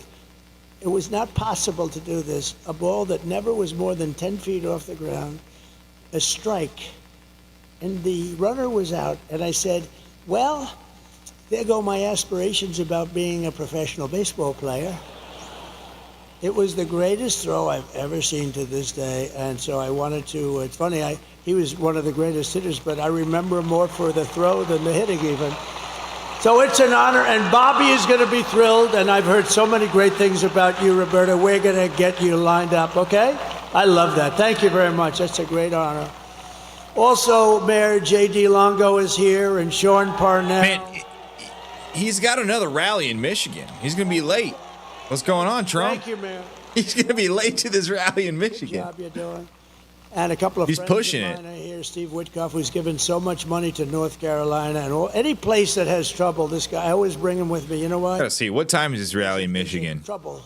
He opens his, he made a lot of money. 10:30 p.m. Eastern. Giving it away. to people in places that have. We got a couple hours, I guess. An amazing guy, actually, and he opened his wallet to North Carolina, to Georgia, to a woman last night, Carmen, who lost her daughter to a migrant 5 days ago, and he felt very badly. He just helps people. He likes to help people.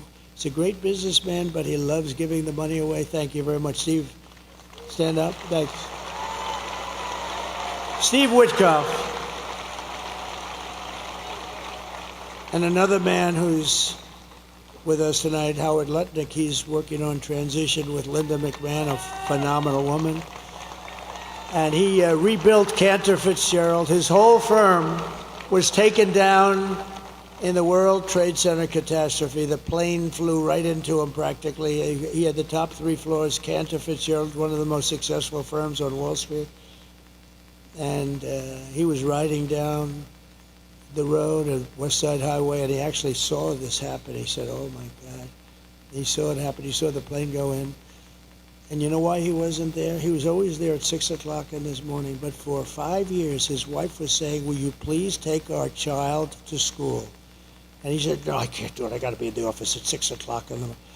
The one day he agreed to take his beautiful child to school, he was delayed for 2 hours getting down there because he's taken this kid who turned out to be great, because a long time ago, I said, when you look at...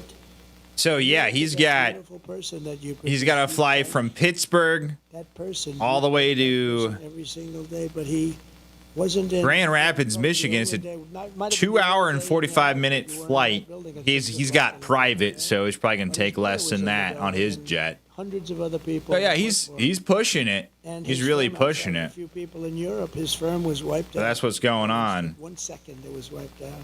They were actually making phone calls to their families saying, we're stuck, we can't get out. All the fire exits were wiped out and the stairs were wiped out. You couldn't get out. They called their wives. They called. His brother was calling him and the wife. I mean, the whole story is crazy.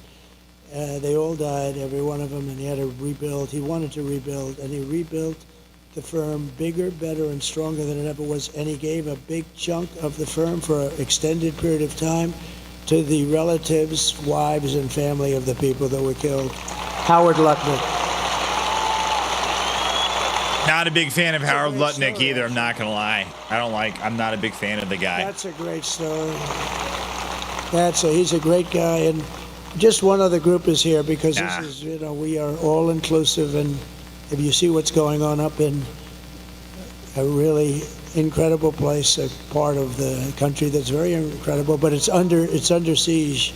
It's under siege. It's happening in Detroit. It's happening in a lot of other places, but Michigan is really under siege because of what they're doing to the auto business. We're bringing it all back. You see that we're going to through a series of intelligent tariffs, no taxes, but intelligent tariffs. All those companies are going to be brought back, but we've gotten to know and really understand Muslims for Trump. How about that? Muslims for Trump.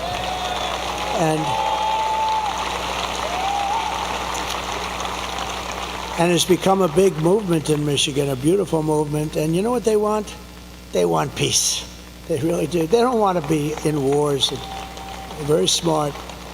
And it started off as a little thing, and it's grown and grown and grown. And now we have a much bigger vote than they do. Can you believe that? Because they said these people are stupid. All they want to do is, they didn't know what to do. Actually, they were in between, and she has no idea. She doesn't know where the hell she is. She can't. And they liked me, and I like them. And let me just tell you, they want peace. They don't want to fight. And they're not involved in the terror and all the things that are going on. They're great people, and it's an honor for them. I don't know where they are, but Muslims for Trump, if you want to stand up, because this was a really great, thank you very much. Thank you. Thank you. And I think there's tremendous cohesion, and I think they may very well be responsible for the kind of numbers we're showing up in Michigan. Michigan is really looking good, just like Pennsylvania's looking good, just like Georgia's looking good, just like Wisconsin is looking good. North Carolina is looking really good. Arizona's looking great. Georgia's looking good. Looking great. Where else is there? But you know, even where else is there? All the other states, no one cares. A great meeting, Glenn Youngkin. We had a tremendous crowd. You know, it's not a swing state, but we had a tremendous crowd in Virginia. I'm hearing New Hampshire, where, you know, these are states that aren't really in play in theory, but they're in play now. No, I think we're going to have a big day. But you have to go. Forget about the others. It doesn't matter. You have to go and vote. We win this state, it's over. We win the Commonwealth. We're going to win the Commonwealth of Pennsylvania. Let's go. It's going to be over. It's going to be over. Kamala, you're fired. So get out and vote.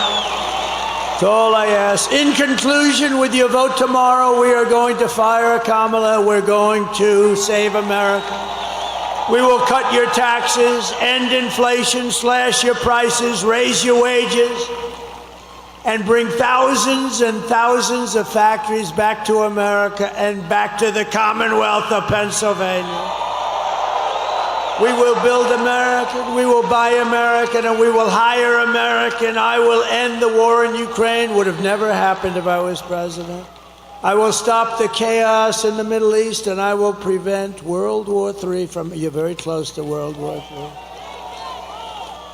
You're very close, and we have people that are not the right people to handle it. They are grossly incompetent.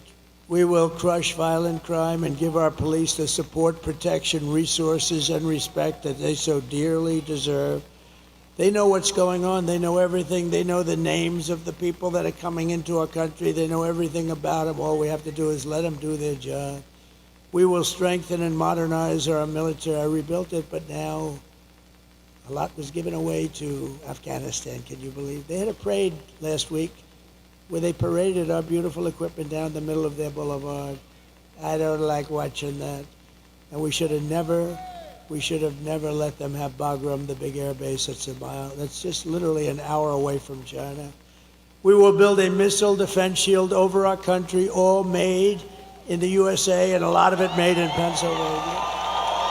We will rebuild our cities, including our capital in Washington, D.C., making them safe, clean, and beautiful again. We will teach our children to love our country, to honor our history, and to always respect our great American flag. I will get critical race theory and transgender insanity the hell out of our schools. And we will keep men out of women's sports. I will defend religious liberty, I will restore free speech, and I will defend the right to keep and bear arms. Your Second Amendment, your beautiful Second Amendment, which happens to be under siege, and for 4 years it was fine. After years of building up foreign nations, defending foreign borders, and protecting foreign lands, we are finally going to build up our country, defend our borders, and protect our citizens and our land. And we will stop illegal immigration once and for all. We will not be invaded. We will not be occupied. We will not be overrun. We will not be conquered. We will be a free and proud nation once again, and it will be soon. Everyone will prosper, every family will thrive, and every day will be filled with opportunity and hope and the American dream. But for that to happen, we must defeat Kamala Harris and stop her radical left agenda, which is a landslide that is too big to rig. We're going to have too big to rig. So you need to get out immediately. You have to get out tomorrow. You have to get out tomorrow and vote.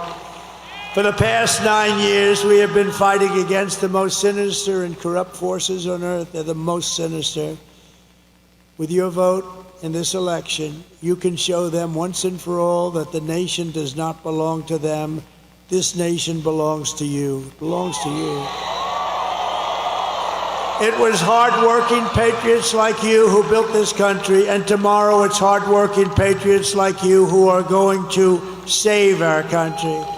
After all we have been through together, we stand on the verge of the 4 greatest years in American history. With your help, we will restore America's promise that we will bring back, we will take it back, we'll do whatever we have to do. the nation that we love. We love this nation. I mean, I'm doing this.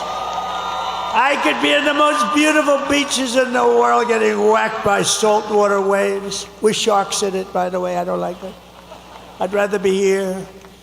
I want to be right here in Pittsburgh.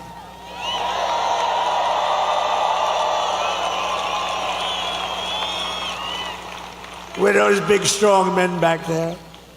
We are one people, one family, and one glorious nation under God. We will never give in. We will never give up. We will never back down. And we will never, ever surrender. Together we will fight, fight, fight, and win, win, win. November 5th, tomorrow, will be the most important day in the history of our country. And together we will make America powerful again. We will make America wealthy again. We will make America healthy again. We will make America strong again. We will make America proud again. We will make America safe again. And we will make America great again. Thank you, Pittsburgh. God bless you. Let's go. God bless you all. Thank you. What a rally. I mean, they must be all using the same cameras, because look at the cameras shake. Okay, let me bring this back up. Let me go full screen. Look at the cameras shake. It's like every time on beat, boom, boom, boom, boom. You've got buzzing. You got straight buzzing. I don't know what's going on. RSBN is doing that. This is Trump's official live feed on his YouTube. So yeah, there we have it, guys. Pittsburgh, Pennsylvania, Donald Trump. I mean, I've been streaming 3 hours and 12 minutes. Absolutely nuts, guys. Nuts. I mean, Megyn Kelly, wow, I think she really was the she kind of took the night. I mean, it was like a 6 minute long speech, a little over 6 minutes. I thought she did a fantastic job. Very articulate. Good words from Megyn Kelly. One more rally to go. Donald Trump. And this is Donald Trump's like favorite part of the whole thing, right? Going to rallies, talking to the people that just love him, that's his favorite part. So, Donald Trump is like really probably gonna miss. He's thinking about it. He's like, you know what? I like being president, but man, do I really like holding rallies? So, Donald Trump, he loves it. I mean, he's the best. He's like the OG, the best rallier of all time. The best TBOAT. The Taboat. No, the Tarot. The Trote. The best rallier. Tabroat. He's the Tabroat. He's the best rallier of all time. The Tabroat. Okay? He really is. He's really good. And it looks like he's rushing out of there pretty quickly because he's got that rally over there in Grand Rapids here in a little bit. And I brought up this this map here from out of this is Pittsburgh straight over. This is a 2 hour and 45-minute flight from Pittsburgh to Grand Rapids. He's flying private, I assume.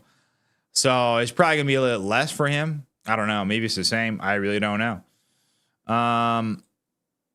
But yeah. So he's got to skedaddle out of there. I mean, it's 8:30 here right now, so I'm on the same time as Grand Rapids. I think the event is at 10:30 p.m. Eastern time. That's 9:30 p.m. my time, but he usually comes up like an hour later. So he's only got an hour to get there. Yeah, so he'll make it in time. He'll make it in time. But ladies and gentlemen,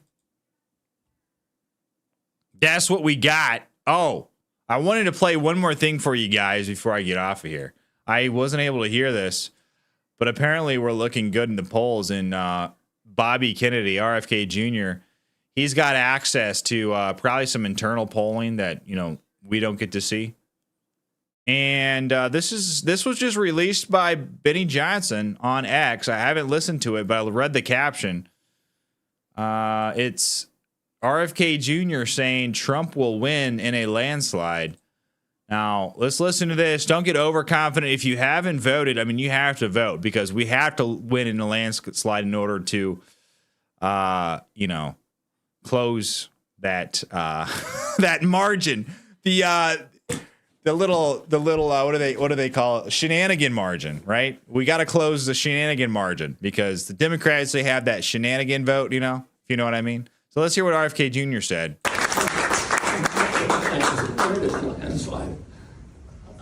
So I think we really, kind of hard to hear. So I think we. So it's kind of distorted by the hand claps. But according to Benny Johnson here, let me bring this up really quick before I pop off of here.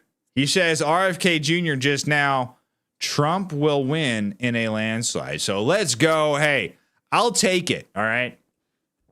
I'll take any good news. I'll take any good news I can get. Let's read a couple couple chats. Pete says, I can't help feeling that all of the early votes are going to disappear. I hope not. Okay. What can we do? Right. I say, all I can do is talk about this stuff. I started doing YouTube about a year ago and, just trying to do my part. We Need Peace says, be safe. Watch your six. Could be crazy tomorrow. Yeah. That's very true. Yeah. It's, we have the White House putting up a barricade. See if I have this. Now I'm just getting into a bunch of stuff. White House. Here, let me try to search this here because there was videos going up apparently. Unless this is fake news, I believe that this is true. So this, I believe, is the White House. Hello. Putting up walls, putting up barricades for tomorrow. And then also, I believe Kamala Harris put up fences around her house. So it's pretty rich, right? Walls don't work, but a wall around the White House works. I mean, what the heck is going on here? So either way, I mean, they're ready for something to go down because the media has hyped this up. The media has caused, the mainstream media, the corporate press, the nasty, disgusting corporate press has caused so much division in people. Unfairly reporting, just really fracturing people's reality. I mean, let's just be honest here. They fractures people's reality. They say one thing and people are seeing a different thing and they have to choose. Do I believe my eyes or do I believe this mainstream media brand that has everyone else that I know parroting the same thing? Do I believe my eyes or do I go along with the madness of crowds? And a lot of people, especially those in those groups that are, that have maybe the friend groups that are blue, very leftist, they choose to just go along with the brainwashing. I mean, it's hard. It would be hard to go against your whole friend group. Maybe your family is left, but that strains the mind. And you have the left and right so divided to the point where it's at a boiling point. It's at a inflection point, and tomorrow, no one really knows what's going to happen. It's just all bets are off. I hope everybody stays safe. Very important. But really, it's pretty disgusting what the media has done. And they constantly blame it on Donald Trump, but really Donald Trump is the one that gets it the most. I mean, he's had 2 assassination attempts, and the media still goes after him for his violent rhetoric. I don't really see anything happening to Kamala Harris, to Joe Biden. Nothing ever happened to them. It's all been pointed directly at Donald Trump. Yet, Donald Trump is constantly the one that is apparently the purveyor of the violence, which is, of course, not true. It's, of course, not true. But I think it's a mindset, too, with conservatives versus liberals. I think conservatives just have a stronger mindset, you know. That's what I really believe. Let's see what else we got in the chat. Read a couple more. Anthony Lebunski says, fight. Let's go. Southern Sass says, stay blessed up. Tomorrow could get crazy. Yep. Could.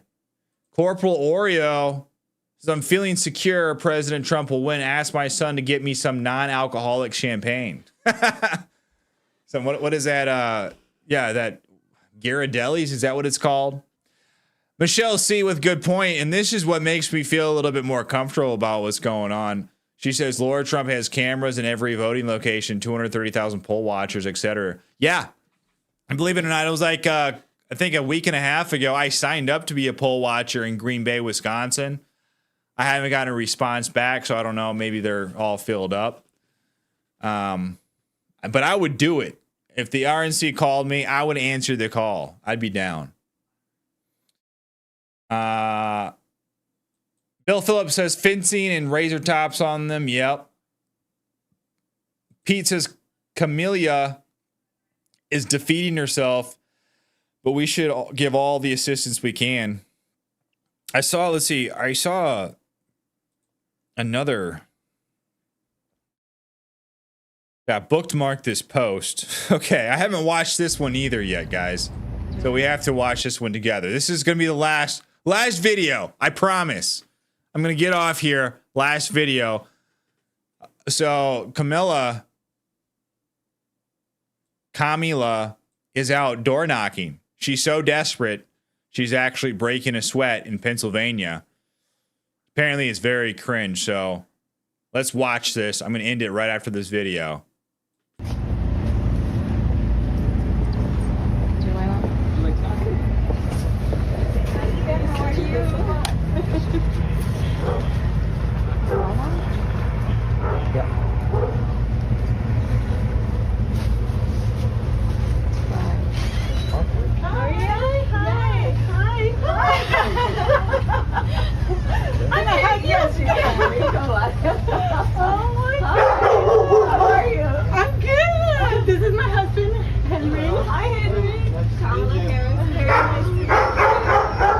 We got a white dude for Kamala. Oh. You know, it's the day before the election, but I just wanted to come by and say I hope to earn your vote, and I wanted to just thank you for just giving us the time. Well, you got my vote already, because I'm going to be working the polls. You are one of the major inspectors. Bless you. So That's definitely, great. my husband will be voting tomorrow. Okay. But we're all supporters. Oh, yeah, he's definitely a white dude for Harris. You can tell just by his body language and his weird, I don't know, soft. I don't know. We all can tell a white dude for Kamala, okay? And his wife probably runs the house. But ladies and gentlemen, thank you for watching tonight. Donald Trump's second to last rally. He is heading to Michigan, Grand Rapids, Michigan right now. So if you want to catch that, I just go watch RSPN because I'm not going to stay up that late. Okay, guys, I'm just not. Okay. I was debating, do I stream his last rally or his second to last rally? And I was like, you know what? Megyn Kelly is going to be speaking at his second to last rally. So that one's going to be a good one. So I decided to stream it. But if you haven't yet, smash that like button, leave a comment, and, subscribe if you're not already subscribed. Okay. But thank you guys for watching. We'll see you on the next one. Have a good